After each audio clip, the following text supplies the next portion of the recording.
Family emergency. Will explain later. That was the text my father sent me at 6:14 on a Tuesday evening. I was standing at my kitchen island in Atlanta, stirring a pot of shrimp and grits. My 3 children were sitting 3 feet away from me. Mason, who is 12, was erasing a fraction on his math worksheet. Harper, 10, was kicking her feet against the stool. Leo, 7, was sorting his crayons by color. I held my phone in my left hand. I did not drop the wooden spoon. I did not gasp. I am 36 years old, and I am a financial manager. I read balance sheets for a living. I opened my banking app, let the facial recognition scan me in, and scrolled to the bottom of the portfolio. The 529 College Trust. The account I had funded with every bonus, every skipped vacation, every overtime shift for the last 11 years. The balance reads $0.00. $140,000 gone in a single withdrawal. I looked at the number. I looked at Mason erasing his fraction. Then I put the phone face down on the marble counter. I turned the burner down to simmer. I stirred the grits. Vernon Monroe, my father, thought he had just liquidated my children's future. What Vernon had failed to check before he forged my signature on the withdrawal form was whether the trust required a secondary authorization. He did not know that a security protocol had already locked the funds in a digital holding account. And he did not know that a bank compliance officer was already drafting a fraud report. Welcome back to Fluffy Revenge, where we share real stories about the boundaries we draw and the family secrets that force us to draw them. Drop a comment and tell me your age and where you are listening from today. I read every single one. If a relative ever mistook your hard work for their personal bank account, hit subscribe. You will want to hear how this ends. Let us get into it. My father built his entire life on the appearance of wealth. In Georgia, we call it maintaining the family honor. Vernon sponsored Little League teams. He paid for rounds of drinks at the country club. He wore custom suits and drove a car leased under a corporate name. But behind the handshakes and the Southern hospitality, he ran his life on rolling credit and quiet panic. I learned early that my role in the Monroe family was to be the silent ledger. I make just over $131,000 a year managing assets for high net worth clients. My father saw my career as a personal safety net. Whenever a loan came due or a bad investment soured, Vernon would call me. He never asked for money directly. He would talk about the family name. He would talk about duty. And for a long time, I paid the gaps. I covered the property taxes when he forgot. I paid the country club dues so he would not be embarrassed in front of his friends. I fixed his mistakes because it was easier than fighting his ego. But the college fund was the one door I had locked. I set it up specifically to be out of his reach. Or so I thought. When I woke up the next morning and drove to my office, my phone rang at 8. It was not my father. It was a compliance officer from the trust holding bank. The officer informed me that a manual liquidation form had been faxed from a local shipping store at 4:30 the previous afternoon. The signature at the bottom of the page was mine. The security questions had been bypassed using an old custodian override code my father had retained from when the account was first established over a decade ago. I asked the officer to send me a digital copy of the form. I opened the document on my monitor.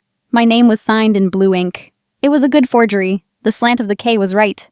The loop on the M was careful, but it was not mine.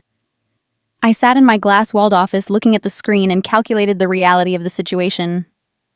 My father had not just crossed a boundary. He had committed federal wire fraud. I pressed the speaker button on my phone and asked the compliance officer one question. Has the transfer cleared the holding account? The officer paused, then told me that manual liquidations of that size require a 72-hour clearing window. I thanked him and hung up. The clock had started. I had 3 days to let Vernon tie his own noose. I stared at the blue ink on my high-resolution monitor. The slant of the K.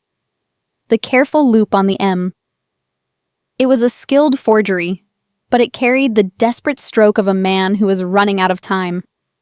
To understand why Vernon Monroe would risk a federal prison sentence to drain his grandchildren's college fund, you have to understand the currency of the state we live in. In Georgia, reputation is a tangible asset. We live in the Empire State of the South, a place where you can leverage a good family name to secure a commercial lease, delay a foreclosure, or command the best table at a charity gala. My father treated our family name like a blank check. He sponsored the regional youth baseball tournaments every spring. He hosted lavish pig roasts for local politicians. He wore tailored seersucker suits and tipped valets with $50 bills. He was a beloved patriarch in public. But as a financial manager, I look at the math beneath the manners. The math always tells the truth. Vernon ran his private life on a revolving door of high-interest credit lines and unearned confidence. I am the one who spent years calculating the cost of that confidence. I earn $131,000 a year advising clients in Atlanta on how to preserve their wealth. My clients respect my boundaries. They listen to my projections. My family treated my income as a communal emergency fund. For years, I was the wallet child. When the roof leaked at my parents' estate, my father handed me the contractor's estimate and smiled his wide practice smile. He told me families take care of their own. I paid the invoice. I paid for the transmission replacement on his imported sedan. I covered the catering bill when he threw an anniversary dinner he could not afford. I swallowed the resentment because fighting him meant fighting the entire social ecosystem he had constructed. If I said no, I became the ungrateful daughter who abandoned her family for corporate success. But the true financial drain in our family was not my father's tailored suits. It was my sister. Savannah is 32 years old, and she has never heard the word no. She is the golden child, the one who never had to prove her worth on a spreadsheet. Savannah runs a luxury clothing boutique in a high-rent district of Buckhead. She sells imported silk dresses and handcrafted leather handbags that sit on velvet hangers for months without a single buyer. The boutique is a beautiful illusion. It loses money every quarter. I know this because I reviewed her balance sheets 2 years ago when she asked me to invest. I declined. I told her the business model was unsustainable. I pointed out the excessive overhead and the stagnant inventory. Savannah cried. She said I was trying to sabotage her dream. My father stepped in immediately. He took out a second mortgage on his house to keep her doors open. He told me I was being cold. He told me a sister should champion her siblings' ambitions, not tear them down with accounting principles. From that day on, I stepped back. I let them fund the illusion. I focused on my own house, my own career, and my own children. Sitting in my office, staring at the fraudulent withdrawal form, I connected the dots. Savannah's boutique was drowning again. The second mortgage was exhausted. The creditors were calling. My father needed a large, untraceable influx of cash to save Savannah's public image, and he needed it before the end of the fiscal quarter. He looked at the ledger of his life, saw no viable exit, and decided his grandchildren would foot the bill. 11 years ago, when Mason was a baby, I opened his first college savings account. At the time, I was 25, working a junior analyst job, and I needed a co-signer to meet the bank's initial deposit requirements. My father put his name on the original custodial paperwork. He contributed $500. Over the next decade, I took over the account entirely. I restructured it into a specialized 529 trust. I deposited every bonus I earned. When Harper and Leo were born, I expanded the fund. I worked 60-hour weeks. I drove a 10-year-old sedan, while my sister leased a new luxury vehicle every 3 years. I packed lunches instead of eating at bistros. I skipped vacations. I built a financial fortress for my children, so they would never have to rely on anyone else's shifting moods or bad investments. I brought the balance to exactly $140,000. I thought the money was untouchable. I updated the security protocols. I registered the accounts under my primary residential address. What I failed to account for was the ghost in the machine. My father had retained the original custodian override code from that very first deposit 11 years ago. He kept that code hidden in a drawer waiting for a rainy day.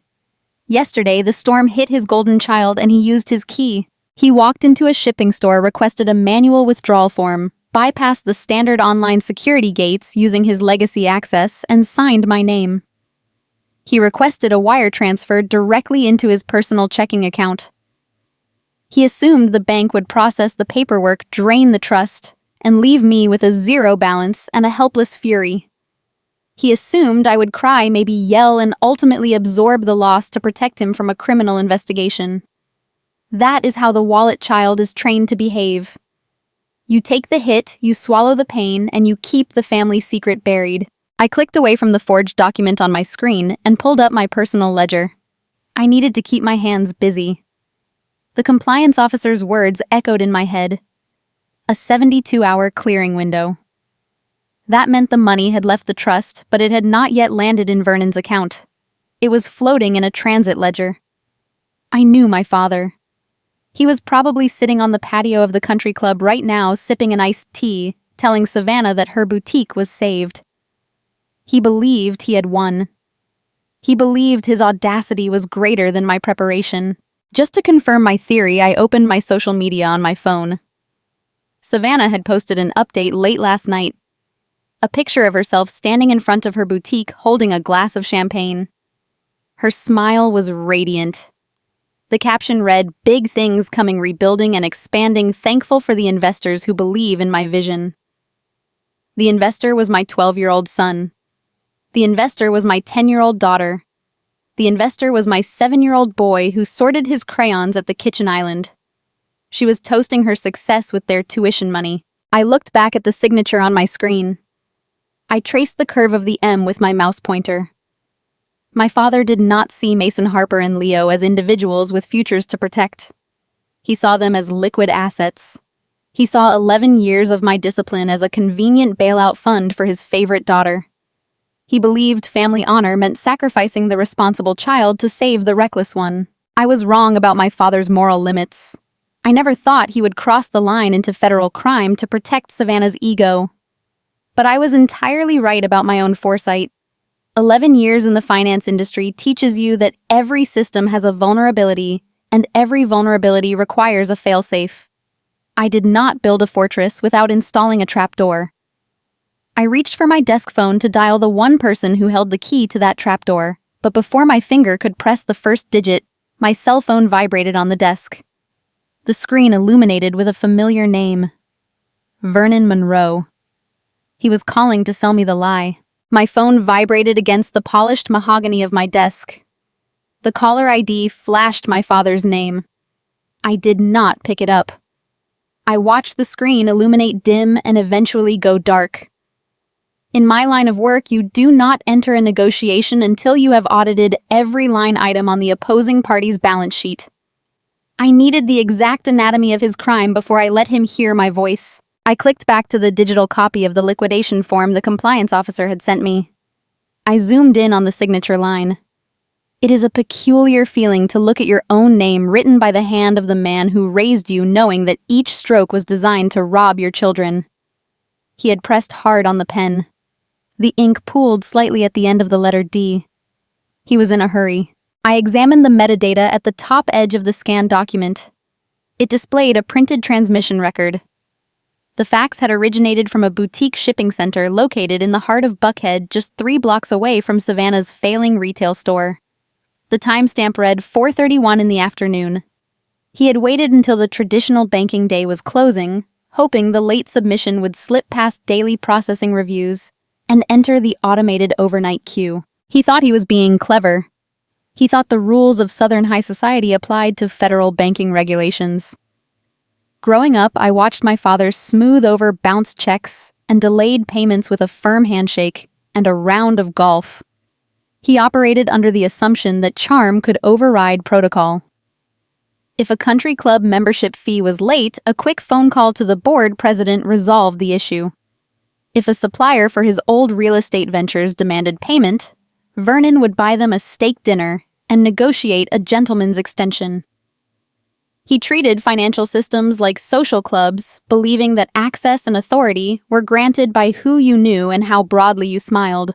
But an institutional trust account does not care about your handicap on the back nine. It cares about authorization codes and identity verification. I picked up my desk phone and dialed the direct extension for the compliance officer. He answered on the first ring. I requested a granular breakdown of the override procedure. I needed to know exactly how a 62-year-old man bypassed 11 years of updated security barriers. The officer explained the mechanics with clinical precision. When the account was originally opened, it was categorized under a minor custodial structure. Because my father supplied the initial $500, his name was logged as the primary sponsor. Years later, when I assumed full control and converted the funds into a robust educational trust, the bank upgraded the encryption and required dual-factor authentication for all digital transfers. I had changed the passwords. I had updated the challenge questions. I had locked the front door. But the bank retained a legacy protocol for manual paper-based submissions. If a founding sponsor submitted a physical form bearing the primary account holder's signature, accompanied by the original account establishment code, the system flagged it as an authorized offline request. My father had kept a paper record of that establishment code in his filing cabinet for over a decade. He walked into that shipping store, filled out the form forged my name, wrote his old code in the margin, and fed it into the fax machine. I asked the officer to clarify the transit status one more time. I needed the timeline set in stone. He reiterated the 72-hour hold. Because the request exceeded $100,000 and involved an external routing number, the funds were pulled from the principal balance immediately, but placed in a secure clearing ledger. The automated clearinghouse protocol requires 3 business days to verify anti-money laundering compliance before releasing the cash to the receiving institution. I did the math. The fax was received on Tuesday afternoon. The 72-hour window meant the transfer would remain in digital purgatory until Friday at 4:30. Today was Wednesday morning. I had roughly 56 hours. I stared at the paperwork on my screen. This was no longer a domestic dispute over borrowed money. This was not a disagreement about family loyalty or supporting my sister's delusions of entrepreneurial grandeur. The document in front of me constituted a violation of Title 18 of the United States Code. It was wire fraud. It was identity theft. It was the intentional misappropriation of protected trust assets. If I submitted a formal affidavit declaring the signature fraudulent, the bank would be legally mandated to notify federal investigators. My father would face criminal charges. He would lose his pristine reputation. He would face ruin. A quiet, efficient calm settled over my office. For 36 years, I had mitigated his disasters. When he mismanaged his property taxes, I quietly paid the county clerk to avoid a public lien. When he promised extravagant donations to charity galas he could not afford, I funneled the cash through an anonymous trust to save his face. I spent my adulthood serving as the invisible shock absorber for his reckless pride. I did it because my mother begged me to keep the peace. She spent her entire marriage managing his ego, and when she grew ill, she handed that burden to me. She taught me that protecting the family meant absorbing the damage. But before she died, she also taught me something else. She knew his charm was a liability. She knew his vanity would eventually bankrupt him. She gave me the tools to survive him. I downloaded the fax transmission log.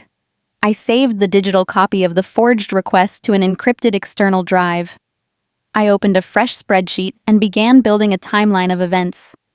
Tuesday, 6:14 in the evening, the text message claiming a family emergency.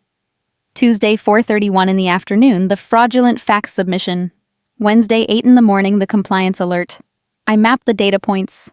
I created a paper trail that no amount of Southern charm could erase. In my industry, you do not react to theft with emotion.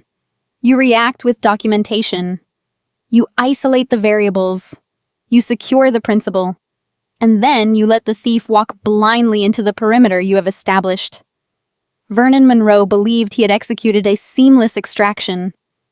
He thought the zero balance on my end meant the cash was already resting securely in his hands, ready to be deployed to Savannah's creditors. He did not realize he was holding a phantom receipt. He had failed to account for the single most important detail of the trust architecture. He had only bypassed the digital security. He had not bypassed the human failsafe. My desk phone sat silent for another 20 minutes while I compiled the evidence file. I structured the documents into a cohesive incident report. I was not preparing this file for the bank. I was preparing it for myself. I needed the full weight of his betrayal organized in stark black and white. I needed to see the felony laid out in sequence so I would not be tempted to soften the blow. This was the reality of being the responsible daughter. You build the safety nets, and then you watch the people you love try to cut the ropes. Savannah had drained every legitimate resource our father possessed. She had exhausted the home equity. She had maxed out the commercial credit lines. When traditional avenues closed, my father chose to cannibalize the next generation rather than tell his favorite daughter to close her failing store. He chose her image over my children's education. My cell phone vibrated again. The screen lit up. Vernon Monroe. This was the second call. He was growing impatient. He expected me to be in a panic. He expected a tearful confrontation where he could deploy his paternal authority to silence my objections. He needed me to play the role of the compliant daughter so he could justify his actions as necessary leadership. I reached for the phone. I did not rush. I let it vibrate 3 more times. I watched the names of my children framed in silver on my desk. Mason, Harper, Leo. The people who mattered.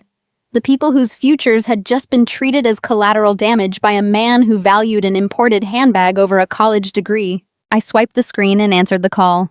I let the phone vibrate until the final possible second. In my profession, you learn that silence is a highly effective auditing tool. People who carry guilt abhor a vacuum. If you make them wait, they will often fill the quiet air with the exact information you need to unravel their defense. I swiped the green icon on my screen and brought the receiver to my ear. I did not offer a greeting. I simply listened to the line connect. Kendall, sweetheart. My father's voice poured through the speaker, booming and jovial, dripping with the kind of thick southern affection that usually precedes a request for a favor. He sounded like a man who had just won a local election, not a man who had committed federal wire fraud 16 hours earlier. I know you got my text last night. I wanted to call you first thing, but it has been a whirlwind of a morning. Just a whirlwind. I kept my breathing steady. I waited. It is Savannah. He continued, his tone dropping into a practiced conspiratorial whisper. She ran into a bit of a wall with the boutique. A temporary cash flow disruption. The landlord was threatening immediate foreclosure on her commercial lease. They were going to padlock the doors this morning, Kendall. They were going to post an eviction notice right there on the storefront window in the middle of the shopping district. You know how people talk in this town? The family name would have been dragged through the local business journals by noon. I had to step in and fix it. I sat in my ergonomic chair and visualized the storefront he was talking about. Savannah leased 2,000 square feet of premium retail space in the most expensive shopping corridor in the state. She sold imported silk garments and artisan leather goods to women who attended charity luncheons. She hosted lavish promotional parties with catered champagne, but she rarely moved enough inventory to cover her overhead. Her business model was a vanity project disguised as an enterprise. I did not yell. I did not accuse him of theft. I kept my voice as cool and level as a glass of water. You took $140,000 for a lease default, I asked. The exactitude of this number hung in the air between us. My father paused. He had expected me to focus on the emotional crisis, on the threat to the family reputation. He had not expected me to perform a mental reconciliation of his excuse. A commercial lease default on that square footage does not cost $140,000. I stated, laying out the facts with surgical precision. Even with late fees, legal penalties, and a year of back rent, the math does not align. What else is in that number, Dad? He cleared his throat. The jovial warmth evaporated, replaced by a defensive edge. Well, it is not just the lease. He stammered, his cadence losing its rhythm. There were vendor invoices, outstanding inventory lines. She needed a comprehensive restructuring to keep the suppliers from filing suit. But it is handled now. I smoothed it all out. And I only borrowed the funds, Kendall. That is the important thing to remember here. I just shuffled some assets to protect your sister. We are going to pay it back the moment her business turns a profit next quarter. I looked at the framed photograph of my 3 children on my desk. I thought about the spreadsheets Savannah had asked me to review 2 years ago. Her boutique had never posted a single quarter of profit. It was a financial sinkhole. My father was promising to repay a stolen education fund with revenue from a business that effectively did not exist. You forged my signature, I said, keeping my tone entirely conversational. I signed on your behalf, he corrected, weaponizing his paternal authority. You are my daughter, and Savannah is your sister. Family sacrifices for family. That is how we survive in this world. We protect our own. I knew you would overthink the paperwork, so I streamlined the process. It was an executive decision. He was gaslighting me in real time. He was attempting to reframe a felony as an act of noble leadership. He wanted me to believe that my anger was the problem rather than his theft. And then he delivered the sentence that severed the final thread of my loyalty. Your kids are young, Kendall, he said, his voice returning to that smooth, patronizing register. Mason is only 12. Harper and Leo have years before they even think about college applications. You make a wonderful salary. You are young enough to make it back. Savannah needed this today. We will make it right eventually, but right now, you need to be a team player. You are young enough to make it back. He dismissed 11 years of my financial discipline as a minor inconvenience. He viewed my skipped vacations, my long hours, and my careful budgeting as a renewable resource that he was entitled to harvest whenever his golden child made a mistake.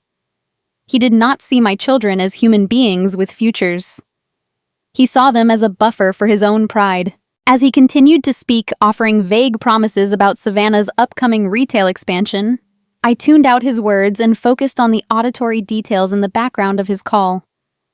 My office is insulated and soundproof, which makes it very easy to isolate external noise. I heard the high-pitched electric whine of a battery-powered motor.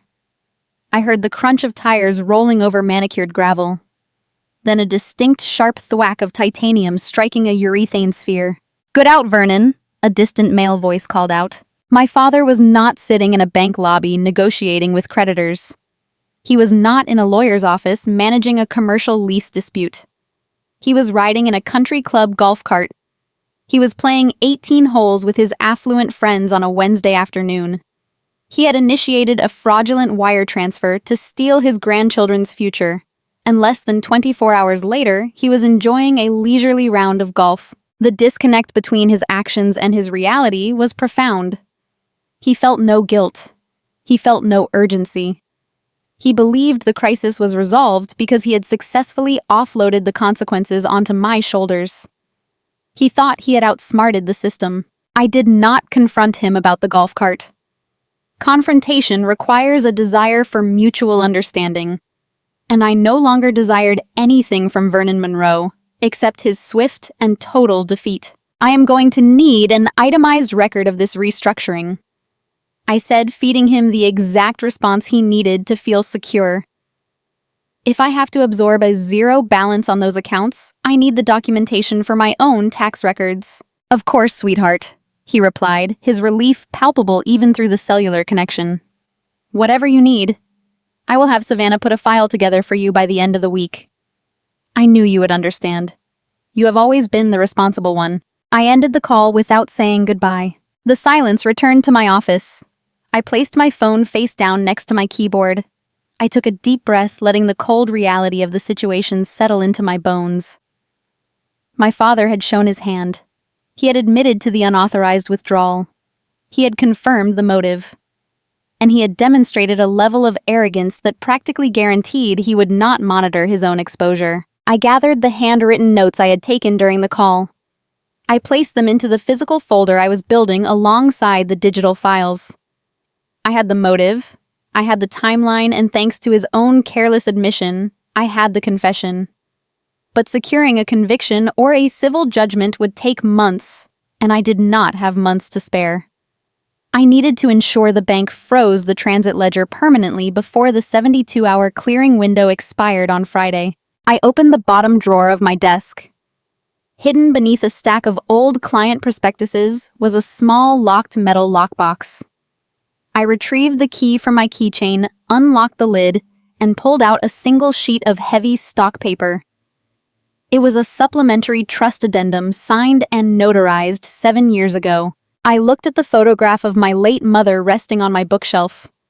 She had spent her life watching her husband drain their assets to maintain his public facade. She knew his charm was a weapon, and she knew he would eventually turn that weapon on me. Shortly before she passed away, she pulled me aside and told me to build a wall he could not charm his way through. I looked down at the paper in my hand. It was time to activate the secondary security protocol. It was time to call the one person my father never knew about. I reached for my desk phone and began dialing a number in Savannah, Georgia. I dialed the Savannah area code. The numbers felt heavy under my fingertips. I was calling the architect of my failsafe. To comprehend the strength of this secondary wall, you must understand the woman who told me to build it. My mother, Claire, passed away 7 years ago. Her illness was swift, but her mind remained terrifyingly sharp until the final hour. She spent her entire marriage acting as the velvet glove over Vernon's iron ego. She smiled at the charity galas she wore the heirloom pearls, and she quietly watched the bank accounts dwindle to fund his vanity. In her final weeks, my mother did not ask for a priest to visit her hospice room. She asked for a notary. She knew my father would eventually exhaust his own resources and pivot toward vulnerable targets.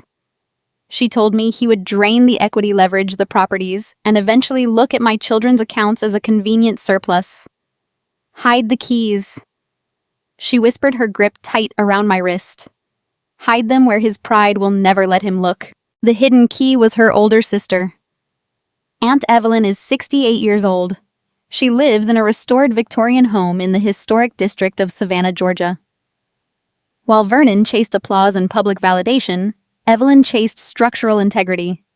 She spent her 4-decade career as an elite estate planner drafting ironclad wills and bulletproof trusts for old coastal money. She is a woman who communicates in clauses and contingencies. When I restructured the educational accounts 11 years ago, I followed my mother's dying directive. I quietly listed Evelyn as a silent co-trustee. It required an extra layer of bureaucracy, a hidden signature line buried deep within the boilerplate terms of service. My father never read boilerplate terms. He only read the lines that praised his financial contributions.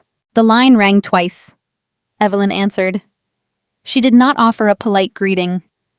She did not ask about my day. I saw the alert. She stated, her voice as crisp as starched linen. Evelyn operated with the clinical detachment of a forensic auditor. She explained that the trust holding bank sends immediate registered electronic notifications to all listed fiduciaries whenever a liquidation request exceeds a specified threshold. Evelyn had been sipping her morning tea on her veranda when the secure email arrived. She opened the portal. She saw the faxed form. She saw the forged signature. She saw Vernon's legacy access code scrawled in the margin. I was preparing to brief you on the breach, I said, keeping my tone level. You do not need to brief me on Vernon's predictable behavior. Evelyn replied, her cadence sharp and unyielding. He found the analog loophole. He assumed a piece of paper and an old numerical string would override a modern financial fortress. But he neglected to verify the current custodial registry before he executed his theft. Evelyn outlined the exact status of the stolen funds. The bank's security architecture operated on a strict dual consent matrix for manual withdrawals. Vernon's legacy code successfully initiated the transaction, pulling the cash from the principal balance. This generated a preliminary confirmation receipt. That piece of paper was likely what gave my father his current surge of arrogant confidence. However, the internal clearinghouse protocol required both listed trustees to authorize the release of the suspended capital. Because my signature is absent from that fraudulent fax, Evelyn stated the compliance division placed a hard freeze on the routing terminal. The money has not reached his local branch. It will never reach his local branch. The $140,000 is currently sitting in digital purgatory. The bank is holding the capital in a secure escrow ledger while their investigators verify the procedural discrepancy. I processed the magnitude of this revelation. My father was operating under a catastrophic delusion. He saw a pending incoming wire on his commercial banking dashboard and mistook a routine processing hold for a cleared deposit. He was holding phantom money. He believed he possessed the liquid capital to pay Savannah's commercial landlord to satisfy her inventory vendors and to fund her lavish lifestyle. He was about to make binding financial commitments using currency that literally did not exist. What is our required action window? I asked, maintaining my professional posture.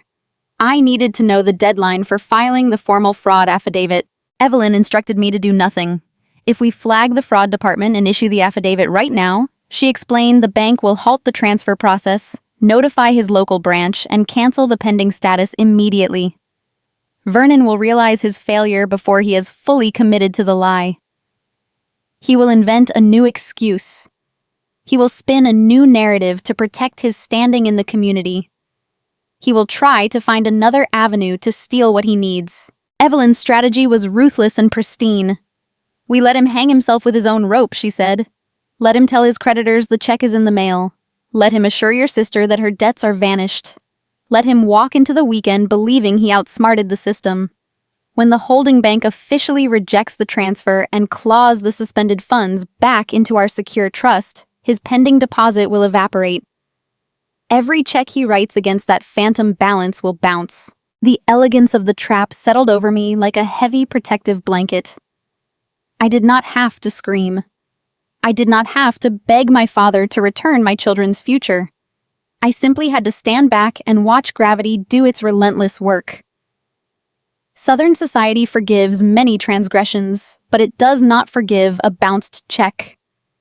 The social elite who drank Vernon's premium scotch and attended his catered barbecues would turn their backs the exact moment his financial insolvency became public record. A man whose word is no good at the bank is a man who no longer exists in the Empire State of the South. We hold the line, I agreed. We let the 72-hour window close. Evelyn affirmed the plan. Protect your boys, Kendall. Protect your girl. Do not let his vanity cost them their education.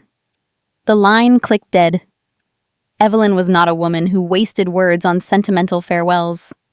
She delivered the tactical briefing and exited the stage. I placed the receiver back onto the cradle. The metal lockbox remained open on my desk. I carefully returned the supplementary trust addendum to its secure envelope, turned the key, and placed it back into the bottom drawer. The physical evidence was secured. The digital perimeter was locked. The psychological warfare was about to begin. I turned my attention back to my computer screen. An email notification popped up in my personal inbox. It was a formal invitation decorated with digital gold foil and elegant script typography. The sender was my sister Savannah. The subject line read, "You are invited to a celebration of new beginnings." I opened the message. Vernon had organized a lavish family barbecue for the upcoming Sunday at his sprawling estate in the suburbs. The event was ostensibly a gathering to celebrate Savannah's business restructuring. He had invited the neighbors, the local aldermen, and the country club elite. He wanted an audience to witness his triumph. He wanted to parade his golden child in front of the community to prove their ongoing prosperity. The invitation specifically requested my presence. My father wanted the wallet child to sit quietly in the corner, eating potato salad, serving as a silent prop in his theatrical display of patriarchal success. He wanted to look at me across the manicured lawn and know he had bested me. He thought I would attend with a defeated posture, mourning the loss of the college fund, but too cowed by family loyalty to speak the truth out loud. I clicked the reply button. I typed a brief, polite note confirming that I would bring my 3 children to the gathering. I would feed them a healthy lunch before we arrived. I would dress them in neat, pressed clothes. I would walk into that sprawling estate and smile at the politicians and the socialites. I would watch my father flip burgers on his expensive outdoor grill, secure in the knowledge that his financial ruin was scheduled to execute right under his nose. The heat of a Sunday afternoon in Georgia carries a specific kind of weight. It is a thick, settling humidity that presses down on the manicured lawns and wraparound porches of the northern suburbs. I drove my 3 children up the long, circular driveway of my father's estate. The property stands as a sprawling monument to outward appearances. White Corinthian columns frame the entrance. Wrought iron gates guard the perimeter. Heritage oak trees drape Spanish moss over the pristine emerald grass. To the casual observer, the estate projects generational stability and unwavering financial health. To a financial manager who knows the property is burdened by 3 overlapping mortgages, the house looks like a sinking ship painted gold. I parked my reliable 10-year-old sedan between a brand new imported sports car and a luxury sport utility vehicle. My children tumbled out of the back seat, energetic and oblivious to the undercurrents of the gathering. I smoothed Harper's cotton dress and reminded Leo not to run near the deep end of the swimming pool. We walked around the side of the house toward the backyard patio, following the sound of clinking crystal and booming laughter. The cultural machinery of the South was operating at peak efficiency. The air smelled of slow, smoked brisket hickory wood and expensive floral perfumes. Servers in crisp white aprons carried silver trays loaded with crystal pitchers of sweet tea and bourbon cocktails. Vernon Monroe stood at the center of the patio holding a pair of stainless steel grilling tongs like a scepter. He wore tailored khaki trousers and a pressed linen shirt. He was surrounded by a captive audience of local Aldermen Country Club board members and affluent neighbors. He told a joke and the group erupted into synchronized, polite applause. My father fed on their admiration. He required an audience the way a fire requires oxygen. I guided my children to the far edge of the lawn, establishing a quiet perimeter away from the main bar. I selected a wrought iron table under the shade of a magnolia tree. I placed a small portion of potato salad on a ceramic plate and sat down. I did not engage in the social theater. I observed.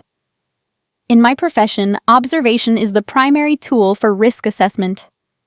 You watch where the capital flows, and you watch who boasts the loudest. The loudest voice in the room is usually compensating for the weakest balance sheet. Savannah made her entrance 30 minutes later. My sister did not walk onto the patio. She descended the rear staircase like a visiting dignitary. She wore a designer silk dress in a striking shade of emerald green, paired with Italian leather sandals that retail for more than a monthly mortgage payment. She carried a crystal flute of champagne. She immediately gravitated toward the wealthiest wives in the neighborhood. I watched her lips move from 50 feet away. I could read the exact narrative she was spinning. She gestured animatedly, tossing her head back in bright practiced laughter. She told the wives about her boutique's recent business restructuring. She used terms like inventory expansion and aggressive market repositioning. She claimed she had secured a private influx of capital from a silent partner who believed deeply in her entrepreneurial vision. The silent partner was my 12-year-old son. The aggressive market repositioning was funded by my 10-year-old daughter's future tuition. Savannah paraded across the flagstone patio, accepting congratulations and air kisses from women who had no idea they were toasting a federal crime. She radiated the synthetic confidence of a woman spending money she did not earn. She truly believed her own fiction. She believed she deserved the sudden liquidity because she felt she was destined for high society. I remained at my table. I took a slow bite of the potato salad. The celery was crisp. The mustard was sharp. The normalcy of the food contrasted sharply with the surreal criminality of the afternoon. My father spotted me sitting in the shade. He handed his grilling tongs to a hired caterer and navigated through the crowd. He approached my table with a broad, paternal smile. He smelled of charcoal smoke premium bourbon and expensive cedar cologne. He stood behind my chair and placed a heavy, warm hand on my shoulder. "It is a beautiful turnout, Kendall," he said, his voice dropping into a register meant only for my ears. Savannah really needed a win today. Seeing all these people rally around her, it just proves that our family knows how to weather a storm. I looked up at him. I did not pull away from his hand. I allowed him to perform the role of the benevolent patriarch. "It is certainly quite a display, Dad," I replied, keeping my tone mild and deferential. He squeezed my shoulder, interpreting my neutral statement as an admission of defeat. He believed I had accepted my role as the silent donor. He thought I had chosen to swallow the loss of $140,000 rather than disrupt his social ecosystem. "You did the right thing, sweetheart," he murmured, leaning closer. "I know the timing was not ideal, but you stepped up. You are a real team player. Savannah and I will not forget this. The moment the new inventory turns over, we will make your accounts whole. You have my word as a gentleman." He patted my shoulder twice more and walked away to greet a newly arrived real estate developer. I watched his retreating back. I registered the phrase "my word as a gentleman." The currency of his word held a market value of 0. I turned my gaze away from the bar and looked out across the expansive manicured lawn. Mason was organizing a makeshift football game with a few of the neighbors' children. He dropped back, scanned the yard, and threw a perfect spiral to a boy running a route near the oak tree. Mason laughed, wiped sweat from his forehead, and jogged back to the huddle. He looked carefree. He looked innocent. He possessed the untroubled spirit of a child who believes the adults in his life are tasked with keeping him safe. My father had flipped burgers on an imported grill, poured top-shelf liquor for local politicians, and patted his daughter on the shoulder, all while attempting to sell that boy's future. Vernon looked at Mason and did not see a grandson. He saw a ledger entry. He saw collateral. A quiet, icy calm anchored me to my chair. I did not feel the urge to scream. I did not feel the urge to stand up and announce his theft to the country club elite, drinking his stolen champagne. The machinery of his destruction was already in motion. It required no dramatic outburst from me. It only required the passage of time. The 72-hour transit window for the manual wire transfer had expired on Friday afternoon. The trust-holding bank had confirmed the absence of my authorized signature. Aunt Evelyn's strategic silence had allowed the protocol to run its course. Because the dual consent matrix failed, the Delaware institution initiated an automated clawback sequence. The funds were formally rejected and rerouted back to the secure escrow ledger. However, institutional banking operates on scheduled batch processing cycles. While the rejection occurred on Friday, the formal notification matrix and the synchronized clearinghouse updates execute at the close of the weekend cycle. The hard freeze was scheduled to strike the external routing terminals at exactly midnight tonight. At midnight, the synthetic deposit pending in my father's commercial account would evaporate. The numbers on his digital dashboard would vanish. Tomorrow morning, when the local banking branches opened for business, the reality of his insolvency would become concrete. Every vendor check Savannah had written over the past 3 days would bounce. The catering company that provided the smoked brisket today would receive a notice of insufficient funds. The illusion would shatter against the bedrock of mathematical truth. I checked my watch. It was 4 in the afternoon.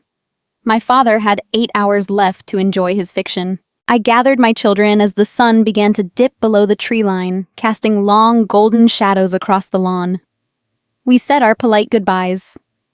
Savannah waved from across the patio, holding up her empty champagne flute in a cheerful, oblivious salute. My father walked us to my sedan.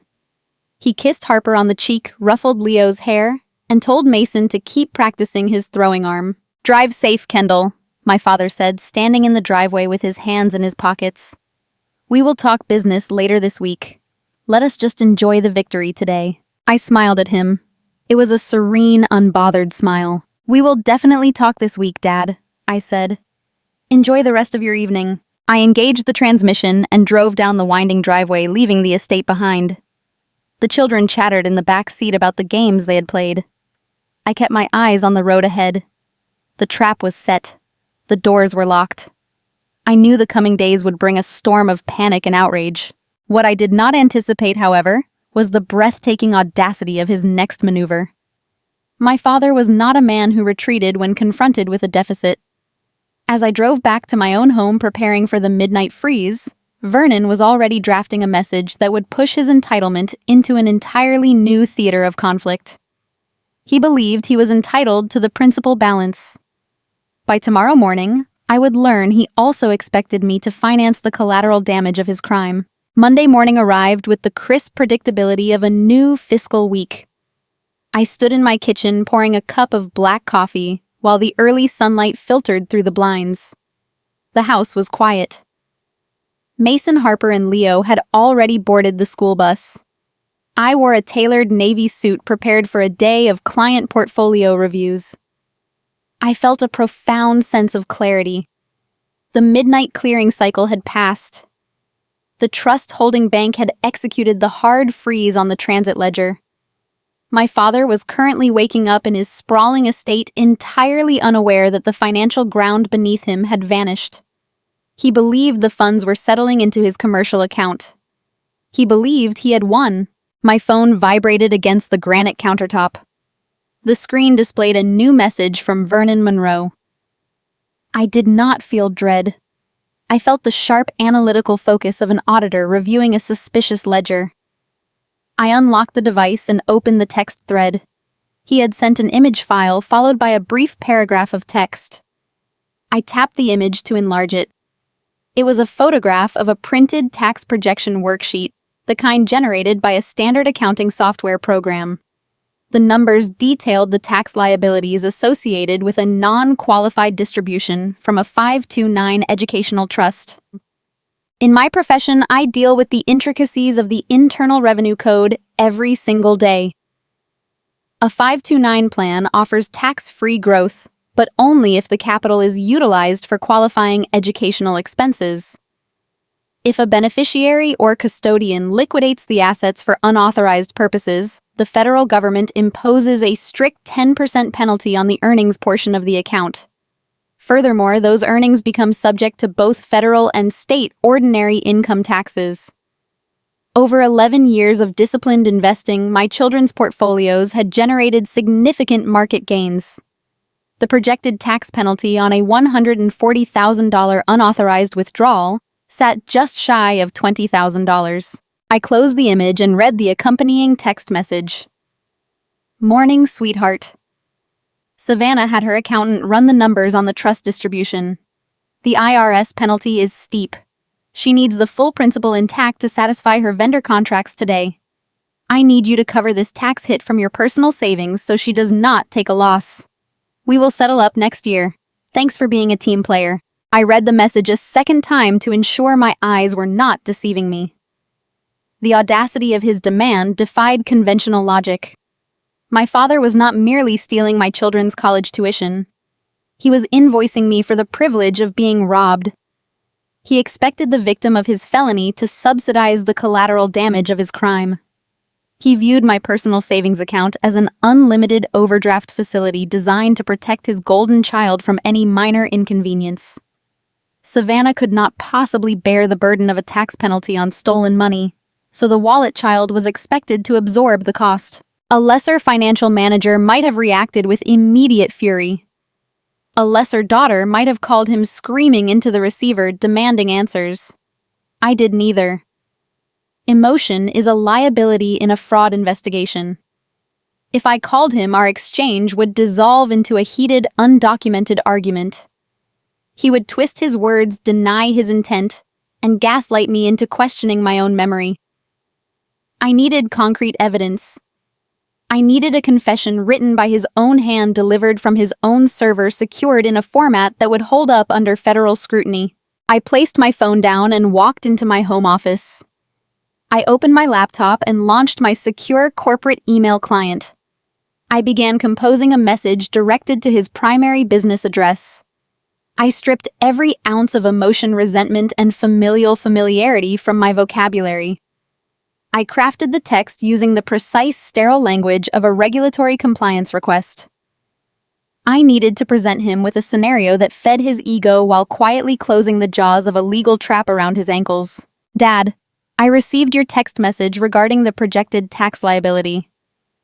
Because these specific educational trusts are registered under my Social Security number, I am legally obligated to report any disbursements to the Internal Revenue Service. In order for my certified public accountant to process this tax event accurately, I require formal documentation for my archives. Please confirm in writing the exact dollar amount you withdrew on Friday. Please also verify the specific method you utilized to authorize the release without my physical signature, and state the exact corporate entity receiving these funds. I must have this documentation before I can address your request regarding the penalty payment. I reviewed the draft. It was perfect. It offered him the illusion of my cooperation. By pretending to consider his request to pay the penalty, I incentivized him to respond quickly and thoroughly. I pressed send. Vernon Monroe is a man who views administrative tasks as beneath his stature.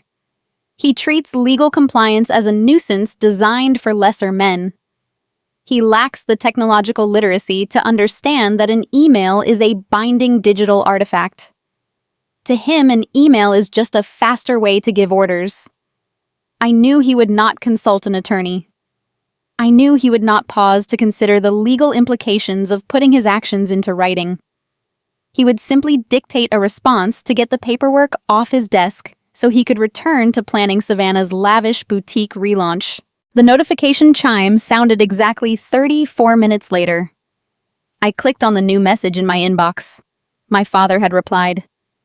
I read his words and a cold, profound satisfaction settled over me. His response was a masterpiece of arrogant self-incrimination. He had handed me the exact weapon I needed to destroy his facade. Kendall, do not make this a bureaucratic headache. I took the full $140,000. The bank required a signature, so I signed your name on the manual release form to expedite the process and avoid a lengthy delay. I used my old sponsor code to push it through the system. The cash is going straight into the operating account for Savannah's boutique to cover her luxury vendors and her commercial lease arrears. Just pay the tax penalty so we can put this behind us and focus on supporting your sister. Dad. I stared at the screen. He had spelled out every element of the crime. He admitted to the exact financial figure. He confessed to forging my signature on a bank document. He verified his use of the legacy access code to bypass security protocols. He explicitly named the commercial entity receiving the stolen funds. He had provided a comprehensive written confession to federal wire fraud, identity theft, and the misappropriation of protected trust assets. And he had signed his name at the bottom. I did not hesitate. I routed the email to my secure laser printer. The machine whirred to life. I listened to the rhythmic mechanical sound of the paper feeding through the rollers. The printer dispensed a single warm sheet of paper into the output tray. I picked it up. The ink was crisp and dark. This piece of paper was the culmination of 36 years of enduring his manipulation. It was the receipt for every time he had demanded my compliance. It was the invoice for every time he had prioritized Savannah's vanity over my children's well-being. I had spent my life acting as the invisible bank for a man who believed my labor belonged to him. That arrangement was now officially terminated. I retrieved a thick manila folder from my desk drawer. I placed the printed email inside, resting it carefully on top of the digital fax scan and the compliance officer's preliminary fraud report. The file was complete. The evidence was irrefutable. My father had constructed a fragile house of cards, and he had just handed me the match. I closed the manila folder and locked it inside my leather briefcase. I checked my wristwatch. It was time to leave the house. I was not driving to my corporate office in Atlanta. I needed to travel south. The trap was fully armed, but it required one final official authorization to trigger the banking sector's criminal referral process. I picked up my car keys and walked out the front door, preparing to make the drive to Savannah, Georgia, where Aunt Evelyn was waiting for me at her mahogany dining table. I drove 4 hours south toward the coast. The highway stretched long and flat through the Georgia pines, eventually giving way to the marshlands and the heavy, salt-tinged air of the Atlantic Ocean. I did not turn on the radio. I drove in the quiet acoustic space of my own vehicle. My leather briefcase sat on the passenger seat containing the physical evidence of my father's felony. Driving away from the sleek corporate landscape of Atlanta felt like leaving a modern command center to visit an old armory. Savannah, Georgia is a city built on preservation. It is a place that values deep roots, wrought iron gates, and secrets kept locked behind closed parlor doors. My Aunt Evelyn fit perfectly into this landscape, though she used her position not to hide secrets but to legally codify them. I pulled onto her street. Evelyn lives in a restored Victorian home shaded by centuries-old live oaks draped in thick veils of Spanish moss. The exterior is impeccable, painted a crisp historic white with dark green shutters that have weathered countless coastal storms. I parked my sedan and walked up the uneven brick path. Evelyn opened the heavy wooden door before I could knock. She wore a tailored gray shift dress, her silver hair pulled back into an immaculate, severe twist. She did not offer a hug. Evelyn expresses affection through efficiency and precision. She offered a single approving nod and gestured toward the formal dining room. We sat opposite each other at a sprawling mahogany dining table. The surface was polished to a mirror finish reflecting the unlit crystal chandelier hanging overhead. I opened my briefcase. I extracted the manila folder and arranged the documents in chronological order across the dark wood. First, I placed the digital scan of the faxed liquidation form bearing my forged signature. Next, I laid out the printed confirmation of the transit ledger freeze from the trust holding bank. Finally, I placed the freshly printed email from Vernon Monroe, the detailed confession outlining his exact method of theft and his intention to divert the capital to my sister's boutique. Evelyn retrieved her reading glasses from a silver chain around her neck. She reviewed the paperwork with the silent, terrifying speed of a woman who spent 40 years drafting airtight estate plans for coastal dynasties. She traced the lines of my father's email with her index finger. A faint, humorless smile touched the corners of her mouth. He put it in writing. She noted her voice carrying the dry satisfaction of a prosecutor examining a recovered weapon. He always believed his charm rendered him immune to the written word. He assumed you would delete the message to spare yourself the pain of looking at it. Evelyn opened a leather folio resting beside her porcelain teacup. She extracted a single crisp sheet of legal paper and slid it across the mahogany surface.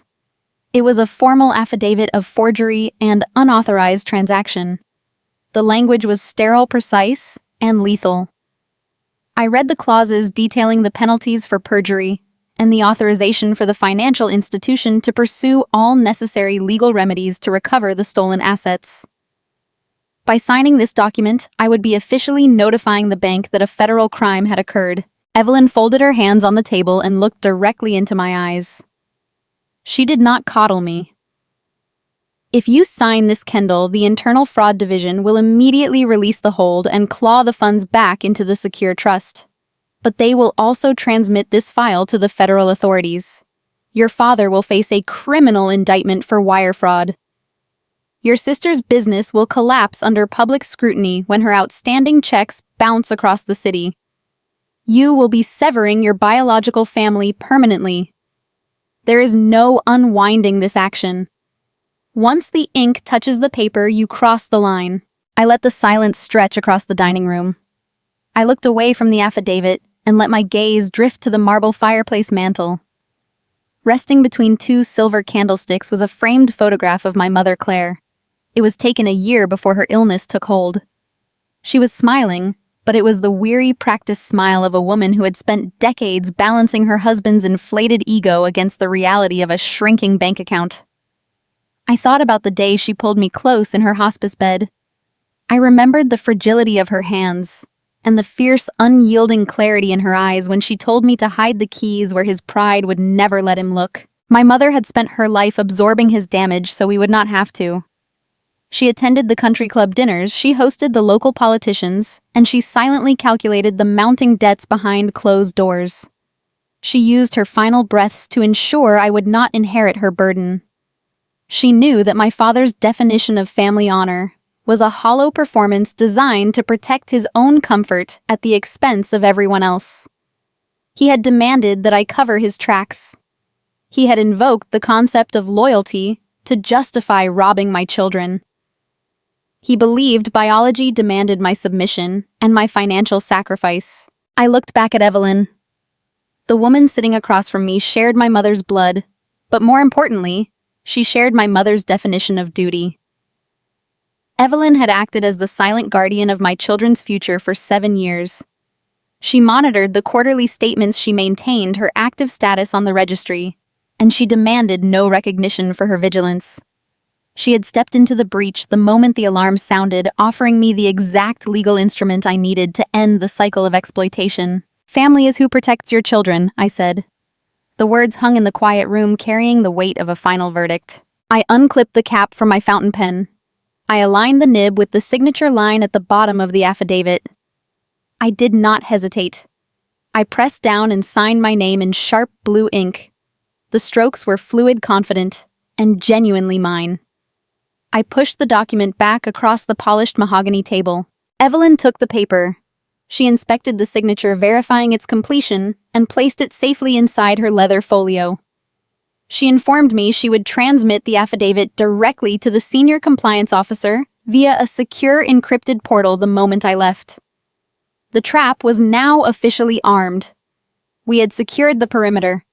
We had verified the evidence. We had executed the legal command. I stood up from the table, gathered my empty manila folder, and placed it back into my briefcase.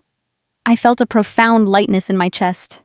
The heavy, suffocating obligation to protect Vernon Monroe had vanished, replaced by the clean, cold mechanics of justice.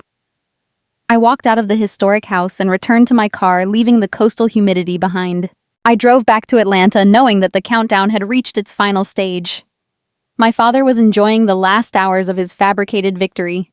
He was likely walking through Savannah's boutique right now, admiring the imported inventory, assuring her that the financial storm had passed. He was constructing his new reality on a foundation of phantom money. Wednesday afternoon was rapidly approaching. The moment his commercial vendors attempted to process Savannah's payments, the illusion would shatter, and the panic would begin. At exactly 1 o'clock on Wednesday afternoon, I sat in my glass-walled office in downtown Atlanta. The skyline outside my window stood rigid against the bright Georgia sun. I settled into my ergonomic chair and opened a quarterly portfolio review for a corporate client. In the wealth management sector, Wednesday afternoons possess a distinct, unforgiving rhythm. This is the pivot point of the financial week. It is the window when commercial invoices mature, when payroll ledgers lock, and when international supply chains demand their capital. If an enterprise lacks liquidity on a Wednesday, the foundational cracks become visible to the entire market. I reviewed a municipal bond yield on my monitor, my breathing steady and measured. I knew the exact operational schedule of Savannah's luxury boutique. My sister managed her retail business on a razor-thin margin of vendor goodwill. Her European suppliers required structured wire transfers by 3 in the afternoon Eastern Standard Time to release the seasonal inventory shipments. Those shipments were the centerpiece of her upcoming weekend relaunch gala. Without the imported silk garments and the handcrafted leather handbags, her storefront would remain an empty, echoing hall. My father had promised her the capital would be available today. He had promised to fund her vanity. I pictured Vernon sitting in his mahogany, paneled home office, logging into his commercial banking portal. He would be holding a cup of afternoon coffee, feeling the rush of unearned victory. He would navigate to the transfer menu, input Savannah's corporate routing numbers, and attempt to deploy the $140,000 he believed he had successfully stolen from his grandchildren. He would type the amount, confirm the recipient, and press submit. But the system would not comply. The interface would hang for a fraction of a second, processing the command against the reality of the ledger. Then a stark red notification banner would dominate his screen. Error code 404. Account frozen. The funds he thought were settling into his available balance had been abruptly clawed back by the Delaware institution the moment my affidavit of forgery populated their compliance network. The money did not exist in his domain. His account was paralyzed. A federal fraud hold locks the entire financial profile. He could not move the stolen capital, nor could he access his own legitimate checking reserves. His financial oxygen supply had been severed without warning. My desk phone illuminated at 2:14. The caller identification displayed his name. The timing was impeccable. The realization of his insolvency had sent him straight to the only person he believed he could still manipulate. I let the device chime 3 times. I finished typing a marginal note on a client spreadsheet, saved my progress, and picked up the receiver. I did not say hello. I waited for him to fill the airspace. Kendall. The word burst through the speaker, ragged and breathless. The booming, jovial Southern patriarch from 24 hours ago was gone. His voice was tight, stripped of its practiced charm, vibrating with genuine panic. There is a problem with the bank. A security hold. They are freezing the transfer. Savannah has vendors threatening to cancel the freight shipments if the wire does not hit their accounts in the next 40 minutes. You need to call the trust division right now and clear this up. Tell them you authorize the manual release. He was barking orders. He still operated under the delusion that I was his subordinate. He believed the freeze was a standard fraud prevention measure, a minor administrative hurdle triggered by the unusually large sum. He thought he could simply dispatch the wallet child to smooth over the paperwork, just as he had dispatched me to cover his property taxes and his country club dues for the past decade. He thought a phone call from me would validate his forgery and unlock the vault. I kept my posture relaxed. I looked at the digital clock on my secondary monitor. I let 2 seconds of dead air pass before I responded. I cannot do that, Dad, I said. My voice was entirely flat. I offered no sympathy, no anger, and no negotiation. What do you mean you cannot do that? He snapped, his frustration escalating into hostility. You are the primary account holder. You just call the toll-free number, provide your security PIN, and verify the transaction. Do not play games with me today, Kendall. Savannah's entire business is on the line. Get on the phone and authorize the release. I took a slow, deliberate breath. I delivered the truth with the precision of a surgeon making an incision. The bank requires the CO trustee to authorize the release, I stated. A manual liquidation of that magnitude mandates dual consent. My signature alone is insufficient to clear the compliance hold. The line went dead silent. It was not a pause. It was the sound of a man plummeting into a chasm. He had spent his life maneuvering through loopholes, assuming that his singular authority trumped all structural barriers. The concept of a secondary guardian, an unseen lock on the door, disrupted his entire understanding of the playing field. What co-trustee, he demanded. His voice had dropped to a hoarse, hollow whisper. What are you talking about? I allowed myself a fraction of a smile, though he could not see it. Aunt Evelyn has been listed as the active co-trustee on those accounts for 7 years, I informed him. Mom advised me to add her to the registry before she passed away. Evelyn received the automatic notification when you faxed the withdrawal form yesterday afternoon. The mention of my mother's foresight struck him like a physical blow. He understood the implication immediately. His late wife, the woman who had spent 30 years absorbing his financial collateral damage, had anticipated his final betrayal. She had engineered a defense mechanism from her deathbed, enlisting her sister to protect the grandchildren. Vernon despised Evelyn. He resented her independence. He resented her coastal wealth. Above all, he resented that she had always seen right through his tailored suits and his hollow promises. Evelyn was the one woman in Georgia who was entirely immune to his charm. You put Evelyn on the accounts. He sputtered, the shock mutating into raw defensive fury. You went behind my back and gave that woman control over the family assets. They are not family assets, I corrected, holding my ground. They are educational trusts, designated for Mason, Harper, and Leo. You attempted to liquidate them without my consent. You bypassed the digital security. You forged my name on a bank document. You triggered a federal fraud alert. The funds are suspended because Evelyn refused to validate your theft. He ignored the accusation of forgery. Confronting his own criminality was a psychological threshold he was incapable of crossing. Instead, he reverted to his most entrenched habit. He attempted to bully his way out of the corner. He believed that volume and intimidation could somehow alter a banking protocol. Listen to me very carefully, he growled, the venom leaking through his words. You are going to call Evelyn right now. You are going to tell her that this is a private family matter, and she needs to step aside. You get her in line, Kendall. You explain to her that Savannah's livelihood is at stake, and we do not have time for her self-righteous interference. You make her authorize that release before the vendors cut ties. I am your father, and I am telling you to fix this. He was demanding that I extort my own aunt to facilitate his felony. He expected me to act as the enforcer of his corrupt will. He was a drowning man demanding that I throw him my children as a flotation device. Evelyn does not answer to me, I replied, maintaining my quiet, lethal cadence. And she certainly does not answer to you. The compliance division has the file.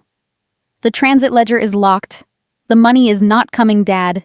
You need to call Savannah and tell her to cancel her inventory shipments. I hung up the phone before he could draw another breath. I did not slam the receiver. I placed it gently back onto its base. I logged the duration of the call in my meticulous timeline. The patriarchal facade had officially shattered. He was cornered, stripped of his capital, and exposed to the unforgiving reality of a frozen bank account. But the fallout was not contained to his home office. A storm of this magnitude invariably seeks out the lowest point of pressure. My father was incapable of delivering bad news to his golden child. He would never admit his failure to the daughter he idolized. He would spin the narrative, shift the blame, and direct the resulting hurricane toward me. I looked at the digital clock on my monitor. The vendor deadline was rapidly approaching. Savannah was currently standing in her empty boutique, watching the minutes tick away, waiting for a wire transfer that would never arrive. Within the hour, the illusion of her luxury empire would begin to crumble, and her entitlement would demand a target.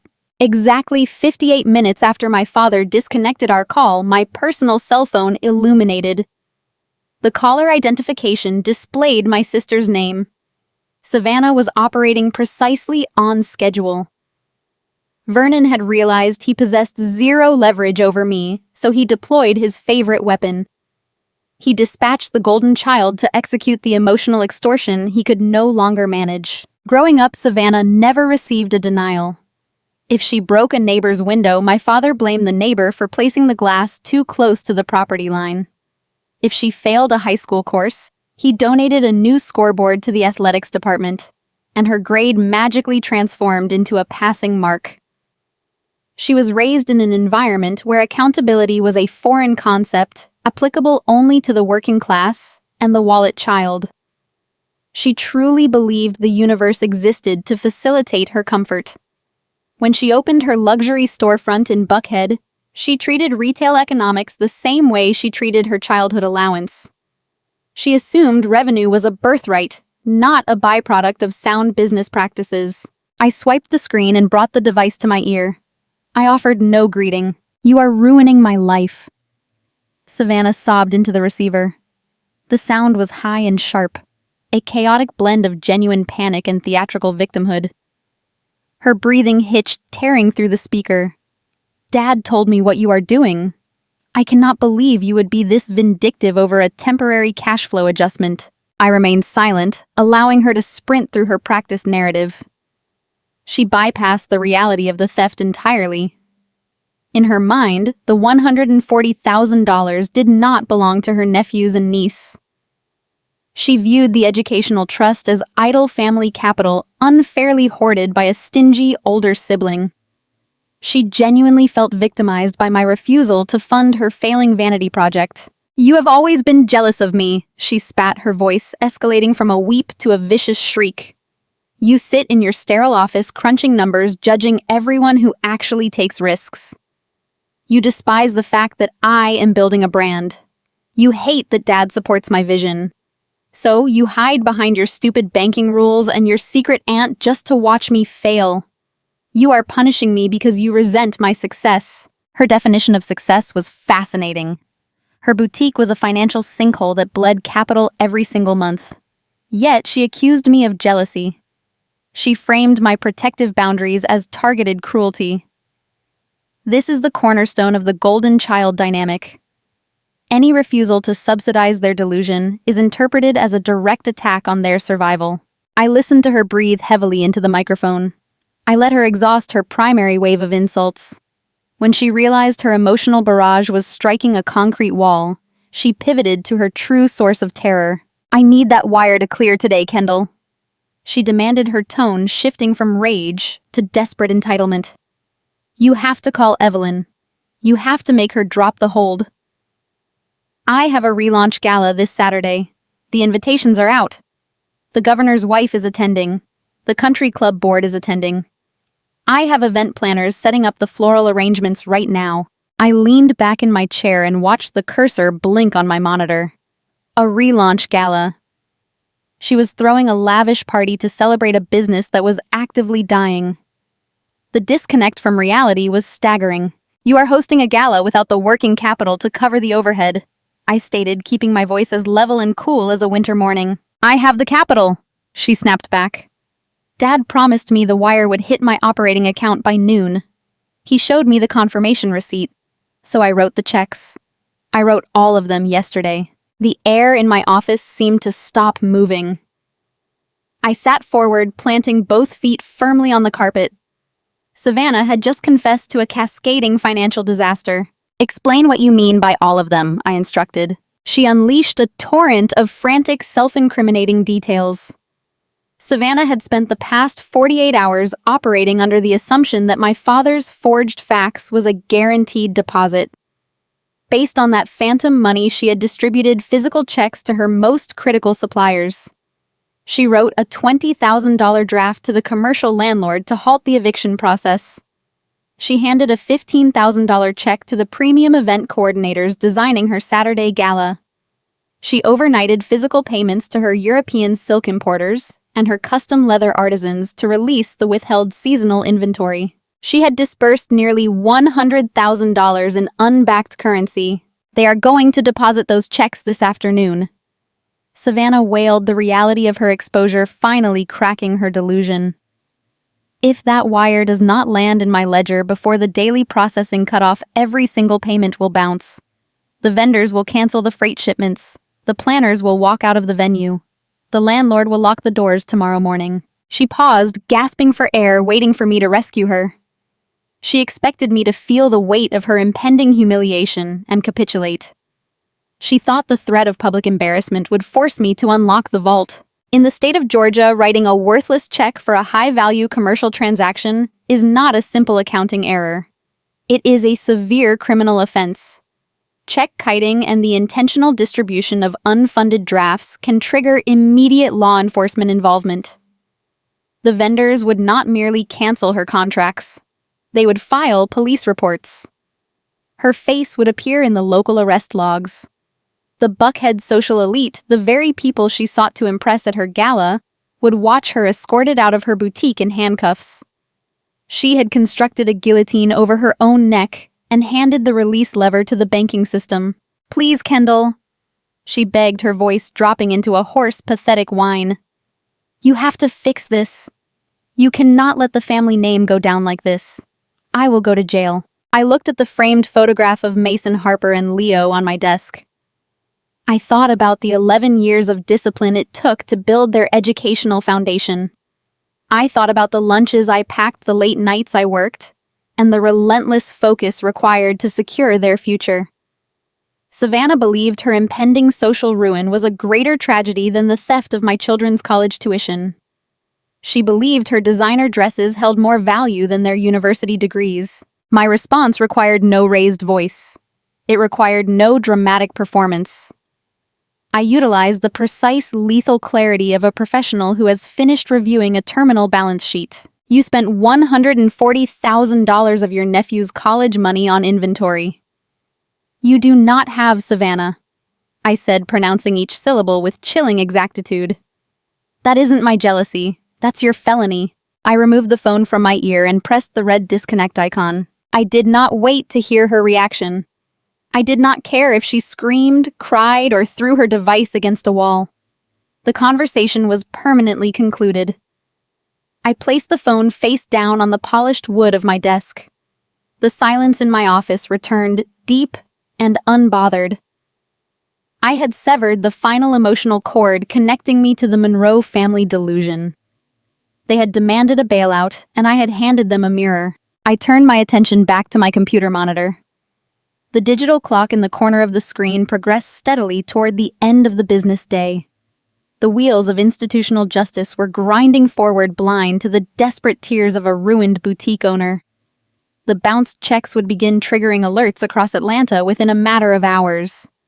The vendors would demand their capital. The authorities would receive their notifications. My father and my sister were about to learn that gravity does not negotiate, yet the final phase of the operation still required formal execution. The bank possessed the affidavit, but the official fraud investigation protocol demanded a concluding verification meeting. Tomorrow morning, Aunt Evelyn and I were scheduled to convene a teleconference with the senior directors of the Federal Compliance Division. We needed to formally seal the lock on the restored trust accounts and allow the institutional machinery to initiate the criminal referral process. I gathered my notes, packed my briefcase, and prepared to deliver the final strike. The morning light hitting the glass walls of my Atlanta office felt different on Thursday. The frantic, chaotic energy of my sister's screaming phone call had dissipated, replaced by the sterile, unyielding structure of corporate protocol. I arrived at my desk early. The coffee in my mug was hot and bitter. I logged into my encrypted communication terminal. At exactly 9 o'clock, the secure conference bridge initiated. The digital chime signaled the entry of multiple participants. Aunt Evelyn joined from her study in Savannah, her connection crystal clear. A third voice introduced himself. His name was Director Thomas, a senior investigator operating out of the trust institution's primary fraud division in Delaware. He spoke with the measured, objective cadence of a man who dismantles financial crimes for a living. There was no small talk. We bypassed the standard pleasantries and entered directly into the anatomy of the breach. Director Thomas confirmed that the legal affidavit of forgery had been received, authenticated, and processed through their highest priority queue. The document I signed in blue ink at Evelyn's mahogany dining table had performed its intended function. It acted as an absolute override, neutralizing the manual liquidation form my father had faxed. Thomas explained the sequence of the clawback procedure. The $140,000 had been successfully arrested in the transit ledger. It never reached the destination routing numbers attached to Vernon's commercial accounts. With a few keystrokes, Thomas informed me that the capital had been fully restored. However, to ensure absolute containment, the institution had permanently closed the original educational accounts. They generated a completely new portfolio architecture, securing the funds under fresh account numbers, with updated encryption protocols. I opened my banking application. I bypassed the facial recognition, typed my secondary passcode, and watched the interface load. For the past 48 hours, I had stared at a zero balance. Now the new ledger populated on my screen. $140,000. The numbers sat there solid and undeniable. A profound physical weight lifted from my shoulders. The sacrifices of 11 years, the skipped vacations, the late nights poring over client spreadsheets, all of it was safe. Mason, Harper, and Leo would walk onto a university campus one day without carrying the burden of crushing student debt. Their futures were no longer tethered to the vanity of an aging patriarch or the failed retail ambitions of their aunt. I thanked Director Thomas for his swift execution of the recovery protocol. I assumed the teleconference was nearing its conclusion. I was prepared to disconnect the line and return to my daily client management tasks. But the senior investigator did not issue a farewell. Instead, the tone of his voice shifted, adopting a grave, formal resonance. Ms. Monroe, the recovery of your assets concludes the civil portion of our internal security mandate, Thomas stated, enunciating every syllable with deliberate care. However, we are obligated to inform you of the secondary actions our institution must now undertake regarding the perpetrator of this unauthorized withdrawal. I leaned forward in my ergonomic chair. Aunt Evelyn remained silent on the line, listening intently. Thomas outlined the rigid architecture of federal banking regulations. My father had committed a grave tactical error when he submitted that forged document. The educational trust was legally domiciled in the state of Delaware. Vernon initiated his fraudulent request from a commercial shipping center in the state of Georgia. By utilizing a facsimile machine to transmit forged financial instructions across state borders, he had elevated a localized instance of familial theft into a federal crime. Because the transmission crossed state lines, Thomas explained the act constitutes federal wire fraud. Furthermore, the total sum of the attempted misappropriation exceeds our mandatory reporting threshold. Under the strict guidelines of the Bank Secrecy Act, our compliance division possesses zero discretionary power in this matter. We are legally compelled to generate a suspicious activity report. Our internal security team is currently forwarding the complete evidence file, including the forged document, your authenticated affidavit, and the transmission logs directly to the federal authorities. The gravity of his statement settled over my office. A suspicious activity report is not a minor bureaucratic penalty. It is the mechanism that invites the scrutiny of federal investigators. The financial crimes enforcement networks do not care about Southern hospitality.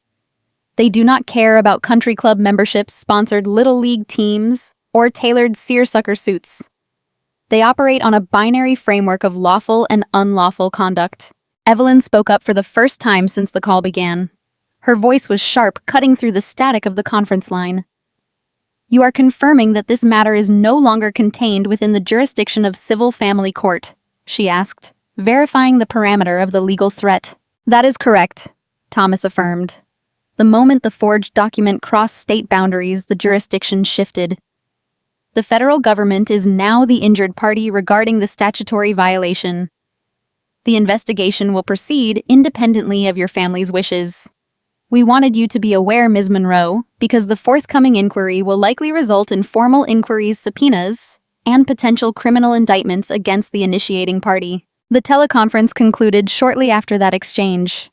The line disconnected, leaving me in the quiet isolation of my glass-walled office. I sat perfectly still and absorbed the magnitude of the situation.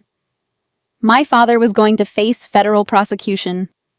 The life he had meticulously constructed over 6 decades in existence, built entirely on projected wealth, social leverage, and the strategic manipulation of his own children, was about to be dismantled by government auditors. He would lose his sprawling estate. He would lose his standing in the community. He would face the very real prospect of a federal prison sentence. For a fleeting second, the conditioned instinct of the responsible daughter flared in my chest. A lifetime of programming urged me to pick up my cell phone. The impulse told me to dial his number to warn him of the impending storm. I could tell him to secure a formidable criminal defense attorney.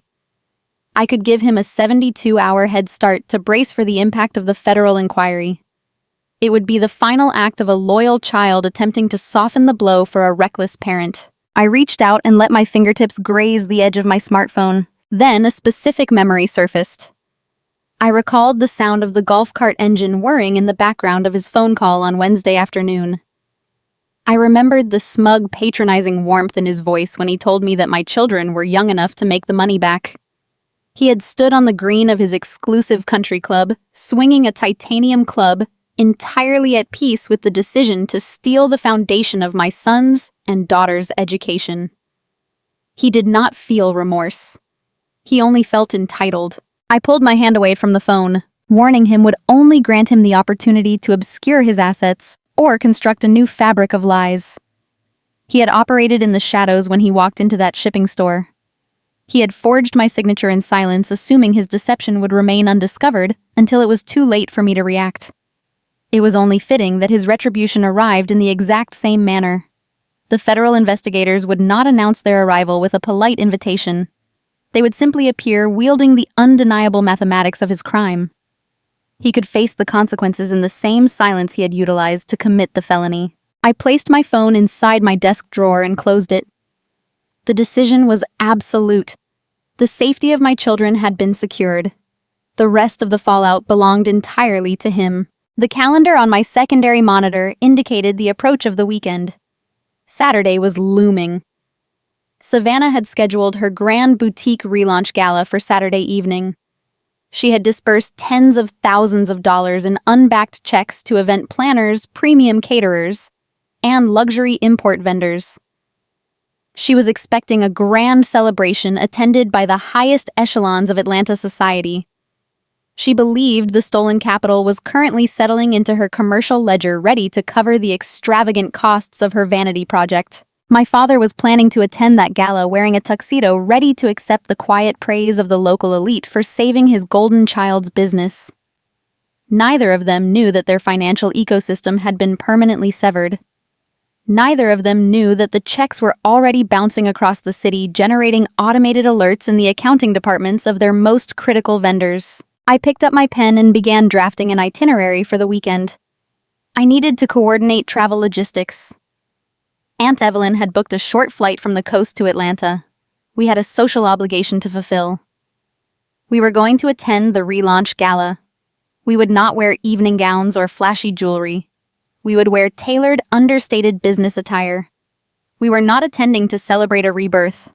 We were attending to observe the precise moment the illusion shattered, and we were bringing the receipts. Saturday evening arrived with the stifling heat typical of a Georgia summer, but the interior of the downtown Atlanta event space was chilled to a crisp, artificial perfection.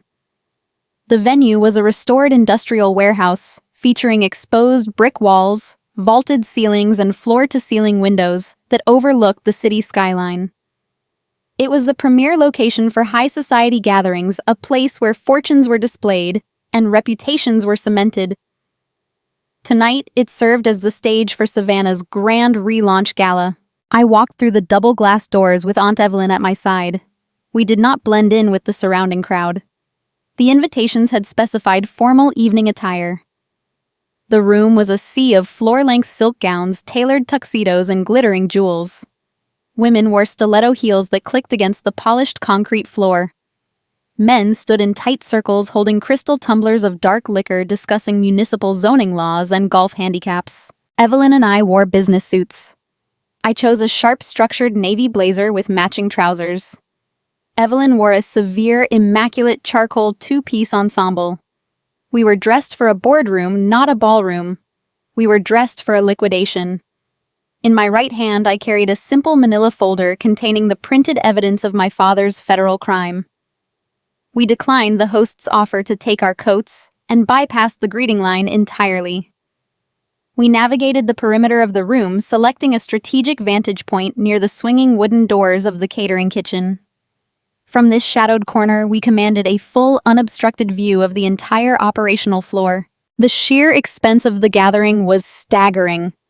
As a financial manager, my brain automatically categorized and tallied the visible overhead.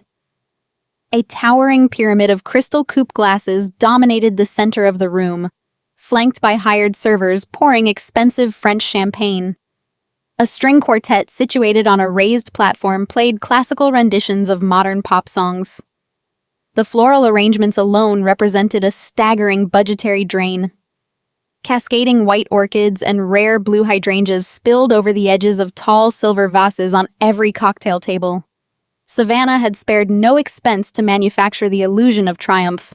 My sister stood near the center of the room, basking in the glow of a hired photographer's flashbulb. She wore a backless, sequined designer gown that caught the ambient light with every movement. She held a glass of champagne in one hand and gestured broadly with the other, holding court among a group of affluent Buckhead socialites. Savannah laughed, tossing her hair over her shoulder, acting the part of the triumphant retail mogul. She told the surrounding women about her visionary inventory expansion. She spoke of her resilience and her sharp business acumen. She radiated the synthetic, unearned confidence of a woman who believed she had successfully bypassed the laws of economics. Savannah did not know that the checks she had written to the florist, the musicians, and the venue coordinators were currently bouncing across various banking networks. She operated under the blissful ignorance of a golden child who had never been forced to balance a ledger. She assumed the capital my father promised her was resting securely in her commercial operating account. She assumed her Tuesday afternoon crisis had been magically resolved by the sheer force of her own entitlement. I shifted my gaze away from my sister and scanned the crowd for the true architect of this disaster. I located Vernon Monroe near the expansive marble bar. My father was wearing a bespoke black tuxedo with a silk lapel. Outwardly, he appeared to be playing his customary role of the benevolent Southern patriarch. He smiled at passing guests. He patted the shoulders of local politicians. He projected the image of a man celebrating his daughter's entrepreneurial victory. But to an auditor, his physical tells betrayed a profound escalating panic. Vernon was sweating. A thin sheen of perspiration glistened on his forehead, reflecting the warm, amber lighting of the venue. He continually shifted his weight from one foot to the other. His right hand remained buried in his trouser pocket, clutching his smartphone. Every 3 minutes, he would excuse himself from a conversation, turn his back to the crowd, and pull the device from his pocket. I watched him swipe the screen, his thumb moving with frantic, repetitive urgency. He was refreshing his commercial banking application. He was staring at the red error code, praying the frozen status was merely a temporary weekend glitch. He was hoping a customer service representative would magically release the security hold and restore his access to his liquid capital. He did not know that the trust-holding bank in Delaware had permanently revoked the transfer. He did not know that the federal authorities were currently reviewing the forged document he had faxed from that shipping center. He only knew that he had zero access to his cash reserves, and the final invoices for tonight's lavish performance were inevitably coming due. Aunt Evelyn stood beside me, her posture rigid and unyielding. She observed the room with the detached clinical scrutiny of a forensic pathologist examining a fatal injury. She watched a server carry a silver tray of caviar canapes past our position. "He is bleeding capital he does not possess." Evelyn murmured, her voice barely audible over the hum of the crowd and the string quartet. "He has leveraged his entire social standing on a transaction that died in transit. Look at his hands, Kendall. He is beginning to realize the floor is missing." I focused on my father's hands. He was gripping his lowball glass so tightly his knuckles had turned stark white. A prominent real estate developer approached him, laughing at a joke, and extended a hand in greeting. My father hastily shoved his phone back into his pocket, wiped his sweating palm on his tuxedo trousers, and forced a wide, artificial grin. The transition was jarring. He was expending an enormous amount of psychological energy attempting to keep the facade from cracking in front of his peers. The cultural fabric of our Georgia community relies heavily on seamless execution. Wealth is not simply having money. Wealth is the illusion of effortless grace. If an event hosts premium liquor and imported orchids, the host is expected to handle the financial mechanics invisibly. Bouncing a check or failing to settle a final bill at a high society function is the ultimate transgression. It signals insolvency. It invites the whispers and the quiet, polite shunning that inevitably follows a sudden fall from grace. My father had spent his entire life avoiding those whispers. He had sacrificed my children's college fund to prevent them. And now he was standing in the middle of a crowded room, watching the invisible walls close in. I checked my wristwatch. It was approaching 8:30. The initial cocktail hour was drawing to a close. The catering staff was preparing to transition the event into the dessert and networking phase. I knew the operational protocol for luxury venues in this district. The event coordinators do not allow an evening to conclude without settling the final incidental charges, the staff gratuities, and the remaining venue balances. They require a physical card to be run through their terminal before the guests begin to depart. I watched the primary catering director emerge from the kitchen doors located just a few yards from our shadowed vantage point. She was a focused, efficient woman dressed in severe black attire. She held a sleek digital tablet in her left hand. Her brow was furrowed in concentration. She scanned the crowded room, her eyes darting past the politicians and the socialites searching for the designated host. She located Vernon near the bar. I felt a cold, pristine anticipation settle into my bones. The trap was no longer a theoretical construct hidden inside a bank server. It was a living, breathing reality unfolding on a polished concrete floor in downtown Atlanta. My father had written a check with his ego that his frozen bank accounts could not cash. He had chosen to prioritize the opulent display of his golden child over the educational future of his grandchildren. Now the invoice for that choice was walking directly toward him. Evelyn adjusted her stance, turning her attention to the approaching catering director. She placed a hand lightly on my arm, a silent acknowledgement of the impending collision. We did not move from our position. We did not announce our presence. We simply held the manila folder and waited in the shadows.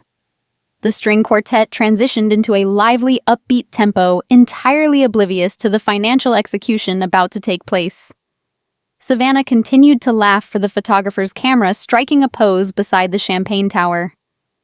Vernon wiped another drop of sweat from his brow, pulling his phone from his pocket one more time. The final seconds of his fabricated victory ticked away.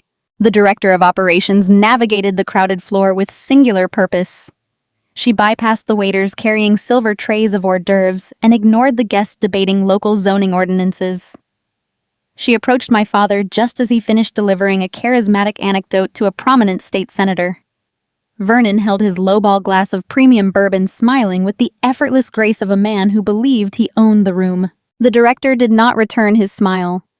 She stood outside his circle of influence, holding a sleek digital payment tablet against her black uniform. She leaned in close, attempting to preserve a modicum of discretion, and informed him that the venue required the final settlement before authorizing the transition to dessert service. The outstanding balance for the evening staff, the premium bar consumption, and the imported floral breakdown fee totaled $15,000. My father did not flinch. He operated on the assumption that wealth was a performance. He offered an indulgent, patronizing chuckle, excused himself from the senator, and reached inside his tailored tuxedo jacket. He withdrew a heavy metal credit card, the kind issued exclusively to high-net-worth clients. He handed it to the director with a flourish, not bothering to review the itemized receipt displayed on her screen. She inserted the metal card into the mobile terminal. The small screen indicated the transaction was processing. In the wealth management sector, we understand the interconnected nature of financial security systems. When a primary institutional holding bank flags an individual for suspected federal wire fraud, the protocol does not isolate the single offending account. The compliance network communicates across platforms utilizing the subject's social security number to freeze all linked credit lines, equity draws, and liquid reserves.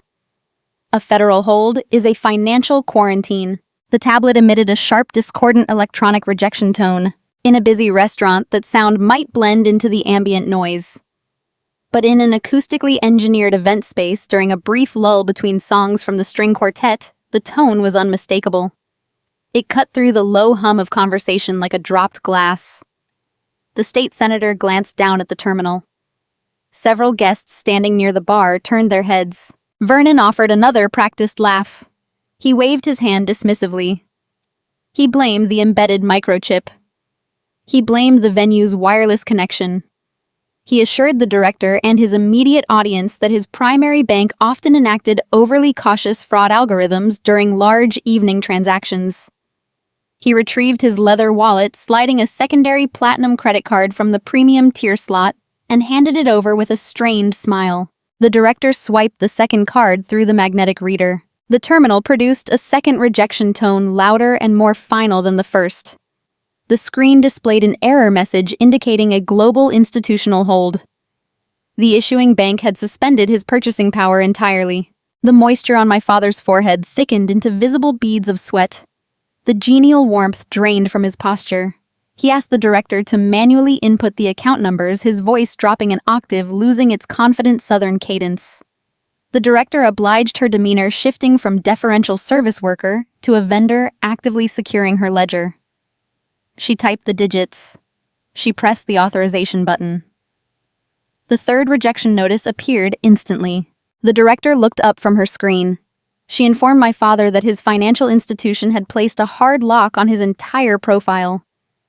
She stated loudly enough for the nearest tables to hear that she required a viable form of payment immediately, or she would be forced to suspend the bar service and dismiss the catering staff. Savannah noticed the disruption from her position beside the champagne tower. My sister recognized the sudden rigidity in our father's stance. She floated across the polished concrete floor in her emerald silk dress, wearing a bright, questioning smile. She assumed this was a simple logistical error, a minor inconvenience she could charm away with a flip of her hair and a promise of future business. She arrived at Vernon's side and asked what was causing the delay. The director turned to her and explained the required $15,000 settlement. Savannah looked at our father, expecting him to produce a third card to make a phone call to a personal banker to fix the reality standing in front of them. Vernon stared at the tablet screen. He had no more cards to offer. He had no liquid capital to access. The phantom money he had relied upon to fund this entire charade had evaporated. The silence began to ripple outward from their position. The culture of Atlanta high society is uniquely attuned to the scent of insolvency. Wealth whispers, but bankruptcy shouts. The guests nearest the bar stopped talking. A woman lowered her crystal flute and leaned in to murmur something to her husband. The state senator took a subtle step backward, creating physical distance between himself and a man whose credit had just failed in public. The string quartet continued to play an upbeat classical arrangement, but the ambient chatter in the room died down, rendering the music hollow and isolated. The lack of conversation created a vacuum. Everyone was watching the patriarch of the Monroe family fail to pay his bill. Savannah's performative confidence shattered. The bright, victorious facade crumbled as she looked at her father's pale, sweating face. Her mind processed the implications. If his credit profile was frozen, the wire transfer he promised her had never materialized.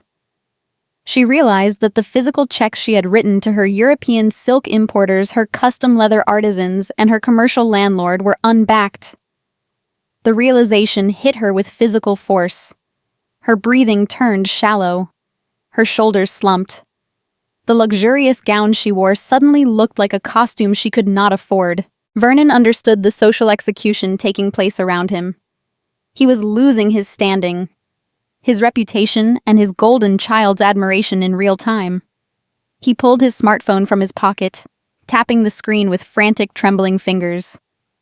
He opened his commercial banking application, hoping to find a technical glitch, a simple explanation he could show the catering director. The application refused to load his balances. The red error code demanding he contact the fraud department filled his screen. He was locked out of his own life. His eyes darted around the room, desperate for an exit. A scapegoat, a target to absorb the humiliation washing over him. His gaze swept past the crystal towers, past the murmuring guests, and scanned the shadows near the catering kitchen doors. His eyes found me. He saw my tailored navy suit. He saw Aunt Evelyn standing immaculately beside me in her charcoal ensemble. He saw the thick manila folder resting quietly in my right hand. The calculation connected in his mind with devastating clarity. He recognized that we did not attend this gala to celebrate Savannah's fraudulent rebirth. We attended to witness the audit. He knew that I was the architect of the frozen accounts, the declined cards, and the public ruin. The Southern patriarch vanished.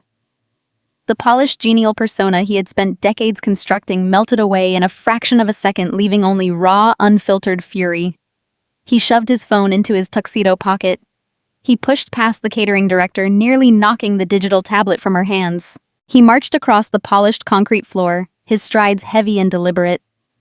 He ignored the staring politicians. He ignored the whispering socialites who parted to let him pass. His face flushed a dark, dangerous red. He abandoned every rule of high society decorum, fixing his enraged stare solely on me. He crossed the event space, closing the distance to our shadowed corner, preparing to unleash his wrath upon the daughter who had finally closed his open account. Vernon closed the remaining distance with the heavy, unmeasured steps of a man whose structural foundation had just collapsed. He did not care that the prominent state senator was watching his erratic approach. He did not care that the catering director trailed a few paces behind him, still holding the digital tablet that confirmed his ruin. He cornered Aunt Evelyn and me against the exposed brick wall near the swinging wooden doors of the catering kitchen. His face was a mask of raw desperation, flushed a deep, unhealthy crimson. The scent of his expensive cedar cologne was now sour with nervous perspiration. He invaded my personal space, his chest heaving under his tailored tuxedo jacket. "Fix this," he hissed. The words scraped against his throat, pitched loud enough that the guests at the nearest cocktail tables ceased their hushed murmurs and turned to observe the spectacle. "You release those funds right now. I do not care what bureaucratic game you think you are playing, Kendall. You unlock my profile and you wire the capital before they shut off the lights in this venue." I did not shrink back against the brick. I did not lower my gaze. For 36 years I had mitigated his temper. I had absorbed his financial collateral damage to preserve the peace of our household. Standing in the chilled, heavily air-conditioned atmosphere of the event space, looking at the man who had traded my children's future for a catering bill and a champagne tower, I felt nothing but the sterile calm of a completed audit. I unclasped the flap of the manila folder resting in my right hand. The thick cardboard made a dry, scraping sound. I did not rush the execution. I extracted the 3 physical documents I had meticulously prepared. I handed him the top sheet of paper. It was the digital scan of the manual liquidation form he had faxed from the shipping center in Buckhead. I watched his eyes scan the page, locking onto the signature line at the bottom margin. "That is federal wire fraud, Dad." I stated, my voice carrying the steady, objective rhythm of a ledger entry. "You forged my name to bypass the security matrix on an institutional educational trust. You utilized your legacy sponsor code to authorize a felony across state lines." His jaw tightened, but he did not speak. The realization that I possessed the physical artifact of his crime began to paralyze his vocal cords. I handed him the second sheet of paper. It was the formal compliance notification from the Delaware Holding Bank. "That is the automated clawback receipt," I explained, ensuring my diction was crisp and clear for the uninvited audience forming a perimeter around us. "The funds were released, Dad. They were released back into Mason Harper and Leo's accounts under a new secure portfolio architecture.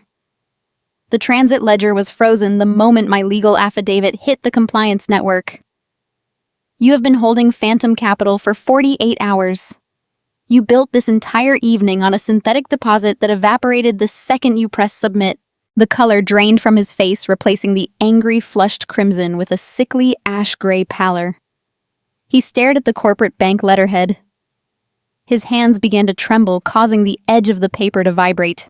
I placed the third and final document on top of the stack he was holding. It was the printed email he had sent me on Monday morning. And that I said, pointing to his own typography, is your written confession. You documented your exact method of theft. You confirmed the dollar amount, and you explicitly named Savannah's commercial operating account as the intended destination for the stolen assets. You handed the Federal Financial Crimes Enforcement Network a signed admission of guilt. Before he could process the sheer weight of the evidence resting in his palms, Savannah arrived at his side. She had sprinted across the polished concrete floor, her emerald silk dress catching around her ankles, her designer heels clicking frantically. She was hyperventilating.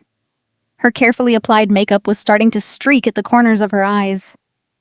She grabbed Vernon's arm, her manicured fingernails digging into the fine fabric of his tuxedo sleeve. "Where is my money?" she demanded, her voice rising to a frantic, unpolished shriek that shattered the last remaining layer of high society decorum. "The caterer says your cards are declining. The event planners are threatening to walk out the front door and take the floral arrangements with them. I wrote checks to the European suppliers yesterday, Dad. You showed me the pending deposit on your phone. You promised me the wire was clear. You have to fix this or I am going to jail for check kiting." Vernon could not answer her. He stood paralyzed, clutching the printed proof of his criminality. He looked at his golden child, the daughter he had bankrupted himself to elevate, and realized he had finally run out of runway. He could not charm a federal holding bank. He could not hand a country club smile to an automated fraud algorithm. He had steered their shared delusion directly into a concrete wall. Aunt Evelyn stepped forward. She moved with the precise, lethal grace of a woman who had spent 4 decades dismantling the corrupt estates of the coastal elite. She did not raise her voice. She utilized a low carrying register that sliced through the tension like a surgical blade. "You tried to steal from your own grandchildren," Vernon Evelyn said. Her words hung in the chilled air, stark and undeniable. "You looked at 11 years of your daughter's hard work and you decided it belonged to you. You assumed you could cannibalize the next generation to finance a failed retail vanity project." Vernon opened his mouth to formulate a defense, to spin a narrative about family loyalty and temporary borrowing, but Evelyn cut him off before he could draw a breath. "My sister knew exactly what you were." Evelyn continued invoking my mother's memory with devastating timing. "Claire watched you leverage this family into ruin for 30 years. She knew your pride would eventually demand a sacrifice you could not afford. That is why she advised Kendall to restructure the educational trusts. That is why she made me the lock on the door. You thought you were outsmarting a digital security portal, but you were actually losing a chess match your wife rigged against you 7 years ago from a hospice bed. The silence in the venue was profound. The string quartet had ceased playing, the musicians lowering their instruments to their laps. The hired servers stood frozen, holding silver trays of untouched caviar and crystal flutes of champagne. The state senator, the prominent real estate developers, and the affluent Buckhead socialites were all watching the patriarch of the Monroe family hold the physical receipts of his own federal crime. The catering director stood mere feet away, her digital payment tablet resting against her hip, waiting for the $15,000 settlement that would never materialize. The illusion of wealth, the carefully curated facade of Southern honor, disintegrated into dust on the polished concrete floor. Vernon and Savannah were exposed. The people they had so desperately sought to impress now knew the truth. The guests understood that the Monroe family was broke. They understood the boutique was fraudulent. They realized they were drinking champagne funded by a man who had attempted to rob 3 young children. The social execution was complete. Vernon looked down at the papers, trembling in his hands. He looked at Savannah, who was currently covering her face with her hands, sobbing uncontrollably as the reality of her bounced vendor checks settled into her mind. There was no argument left to make. There was no leverage left to pull. He possessed no capital, no credibility, and no defense. I retrieved the empty manila folder from under my arm. I did not ask for the documents back. He could keep the copies. The originals were already sitting on a desk at the Federal Compliance Division in Delaware, waiting for the investigators to arrive at his sprawling estate. I turned to Aunt Evelyn. She offered a single curt nod of approval. The audit was finished. We did not offer a farewell to my father or my sister. We turned our backs on the wreckage of their vanity. We walked away from the catering doors, navigating a path through the silent crowd of stunned guests. We walked out of the chilled industrial warehouse, pushing through the heavy double-glass doors, and stepped into the warm, humid night air of downtown Atlanta, leaving them trapped in a room full of people who finally knew the exact cost of their performance. 3 months have passed since the string quartet stopped playing in that downtown industrial warehouse. The oppressive summer heat has finally broken, giving way to the crisp, clear autumn air of late September in Georgia. I am standing in my kitchen at 6 in the evening. The house is quiet, but it is a distinct, resonant quiet. It is the sound of a secure perimeter. It is the peace that follows the storm, the tranquility that only arrives when you strip away the illusion and fortify the truth. The consequences of my father's felony did not unfold with a dramatic televised explosion. In the world of federal financial crimes, justice operates with the slow grinding inevitability of a glacier. The trust holding bank in Delaware processed my legal affidavit and transmitted the suspicious activity report directly to the federal authorities. The investigators did not care about my father's tailored suits or his country club handicap. They cared about the facsimile transmission logs, the forged signature, and the unauthorized routing numbers.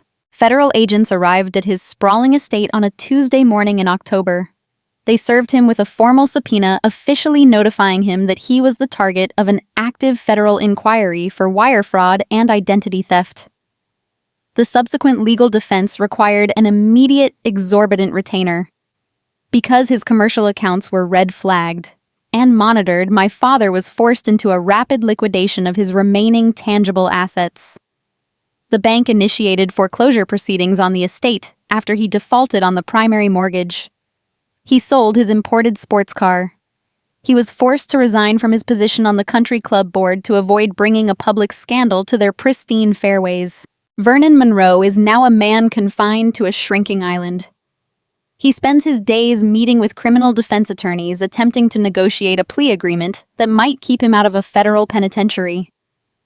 The affluent neighbors and local politicians who drank his premium bourbon have quietly erased his contact information from their phones. In the Empire State of the South, society will tolerate a multitude of sins, but it will never tolerate an empty bank account coupled with a federal indictment. My sister experienced a much faster, far more public execution of her vanity. The morning after her disastrous relaunch gala, The commercial banking sector processed her outstanding drafts. Every single check she distributed to her luxury vendors, her event planners, and her European silk importers was returned for insufficient funds. The cascading rejections triggered an immediate response. By Wednesday, her commercial landlord had secured a court order and padlocked the glass doors of her Buckhead boutique. Creditors descended upon the storefront to initiate asset forfeiture protocols. They seized her inventory, her handcrafted leather goods, and her imported garments to satisfy the outstanding debts. The intentional distribution of unbacked checks also prompted municipal citations. Savannah was forced to vacate her luxury apartment and relocate to a modest rental property on the outskirts of the city. The wealthy wives who attended her gala deleted her from their social registries. She learned the brutal, unforgiving lesson that high society only champions arrogance when it is properly funded. I do not speak to either of them. The boundary I established that Saturday night remains absolute. Aunt Evelyn monitors the legal proceedings from her historic home in Savannah, ensuring our distance is maintained. I reach across the marble island in my kitchen and pick up my smartphone. I open my banking application, allowing the biometric scanner to verify my identity. I scroll past my personal checking ledger and my corporate salary deposits.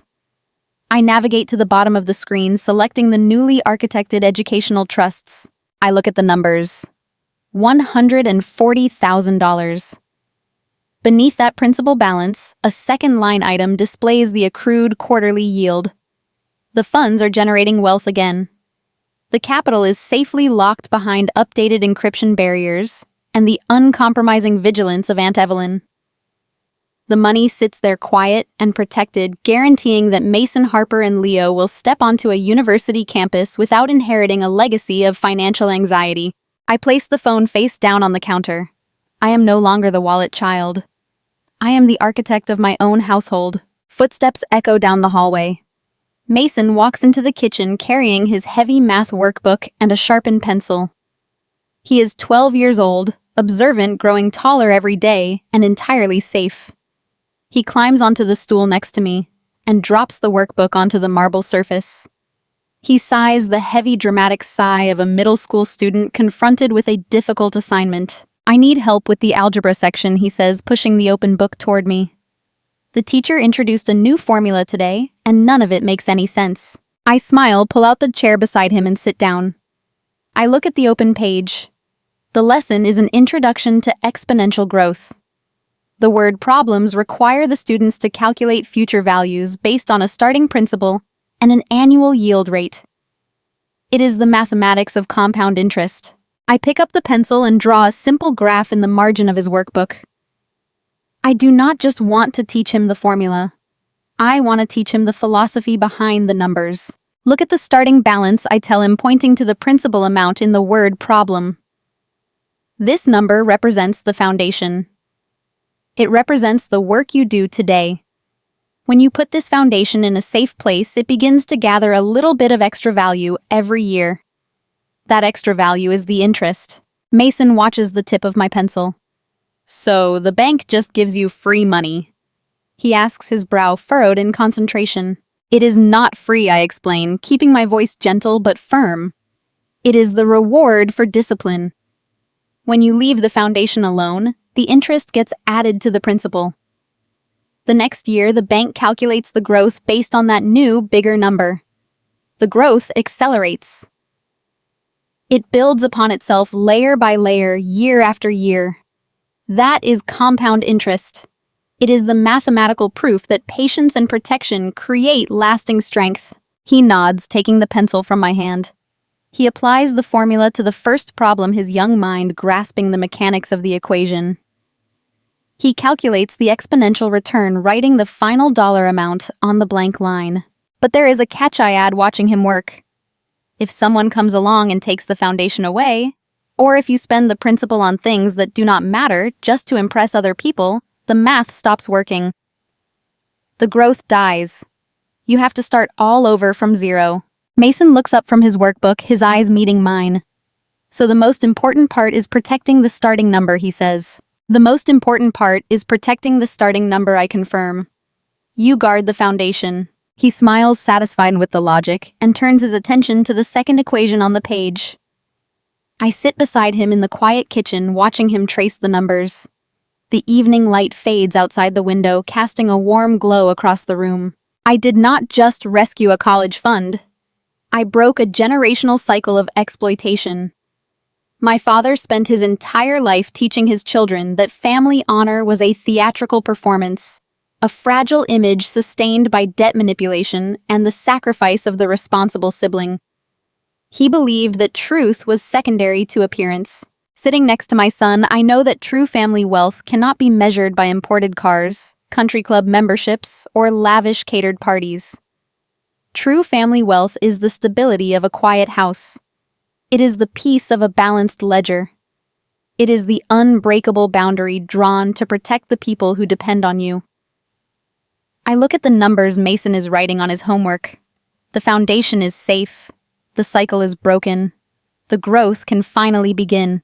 There is a profound, almost unsettling quiet that settles over a house when you realize the people who were supposed to protect you are the ones you need protection from. We often picture betrayal as a loud cinematic event, doors slamming, voices, raised glass shattering against hardwood. But true betrayal usually arrives in silence. It arrives on a Tuesday evening in a casual text message. It arrives while you are standing at the kitchen island stirring a pot of dinner for your children. When Kendall Monroe looked at her banking application and saw a zero balance where her children's future used to be, her reaction defied every expectation of modern drama. She did not scream. She did not drop the wooden spoon. She set the phone down and finished cooking the meal. In that single quiet movement, she demonstrated a level of emotional awareness and profound wisdom that many parents spend a lifetime trying to cultivate. Her story is more than a cautionary tale about financial fraud.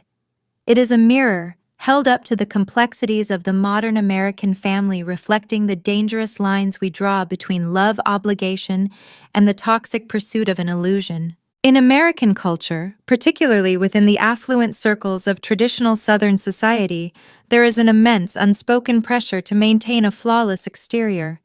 We call it keeping up with the Joneses. We measure a family's worth by the manicured perfection of their lawn, the zip code of their estate, and the designer labels hanging in their closets. Kendall's father Vernon and her sister Savannah were consumed by this relentless pursuit. They traded their moral compass for the fleeting validation of country club applause. They lived in a state of perpetual delusion, equating human value with material possession and public perception. This is the sickness of the facade. When parents prioritize their public image over their private integrity, they build a house on sand. Vernon convinced himself that stealing his grandchildren's college fund to save Savannah's failing boutique was an act of patriarchal leadership. He called it protecting the family name. But true family responsibility is not found in the blind enabling of destructive behavior. It is not writing unbacked checks to preserve a golden child's vanity. Enabling is not love, it is cowardice disguised as loyalty. It cripples the recipient, leaving them incapable of facing reality, just as Savannah was left paralyzed when the illusion finally shattered on that concrete floor. True ethics, the deep, unyielding morality required to raise a healthy family, looks much different. It looks like the boundary Kendall drew. Many of us are taught that family loyalty means absorbing the damage, keeping the secrets, and suffering in silence to keep the peace. We are told that blood requires unconditional surrender. But Kendall chose a higher, more difficult form of compassion. By handing the evidence over to the federal authorities, she did not act out of vengeance. She acted out of a fierce protective duty. She severed the toxic root. She stopped a generational cycle of exploitation in its tracks, ensuring her father could no longer inflict financial or emotional harm. Cutting ties with toxic lineage to shield the next generation is perhaps the most courageous ethical decision a parent can make. To make that decision requires a rare kind of wisdom. In our society, we often confuse wisdom with raw intelligence or earning power. Kendall was a brilliant financial manager, but her true wisdom was her emotional stillness. When the crisis hit, her mind remained unbroken. She saw through the emotional manipulation. She recognized the theft for what it was, a mechanical failure of her father's character that required a mechanical structural response. We also see this quiet wisdom in the foresight of Kendall's late mother, Claire. She knew the man she married. She understood the depth of his vanity, and she knew he would never bother to read the fine print on a banking document. She planted a hidden failsafe, Aunt Evelyn, years before the storm arrived. These women understood that true wealth is not an extravagant gala or a pyramid of champagne glasses. True wealth is a transparent ledger, a clear conscience, and the ability to sleep peacefully at night, knowing your children are safe from the very people who claim to love them. Building that kind of safety requires profound resilience. It is not built overnight. It is built through the quiet, unglamorous discipline that Kendall practiced for 11 years. She drove an older car. She packed her lunches. She sacrificed her own immediate comfort, adding dollar by dollar to a foundation she swore would never be compromised. This is the grit that modern parenting demands. It is the willingness to do the quiet, unseen work. At the end of the narrative, Kendall sits at her kitchen island teaching her 12-year-old son about the mathematics of compound interest. But she is teaching him something far more vital than algebra. She is teaching him the philosophy of a well-lived life. Every honest effort, every boundary set, every act of quiet discipline compounds over time. When you protect the foundation, the growth accelerates. But if you trade your foundation for the applause of strangers, the math stops working, and you are left holding nothing but worthless receipts in a crowded room. As parents, we are constantly writing the code that our children will run their lives on. The greatest inheritance you can leave your sons and daughters is not a trust fund, a sprawling estate, or a prestigious last name. The greatest inheritance is the living example of a parent who possesses the ethics to harm no one, the wisdom to see through the world's illusions, and the resilience to defend the truth, even when it means standing alone against the people who share your blood. If Kendall's journey resonated with you, if you have ever had to draw a difficult line to protect the people who matter most, you are not alone. Subscribe to Fluffy Revenge, where we explore the hidden corners of family dynamics and the quiet courage it takes to break toxic cycles. Join our community and share your own stories in the comments below. We spend so much of our lives curating the perfect exterior, arranging the flowers and polishing the glass, hoping the neighbors will look at us and see success. We tell ourselves that as long as the outside looks pristine, the inside will somehow hold together. But eventually, the party ends. The guests go home, the catering bill comes due. When the lights go out and the music stops, you are left alone in the quiet of your own house. And in that silence, you have to ask yourself, are you standing on a foundation you built with truth, or are you just waiting for the floor to fall through?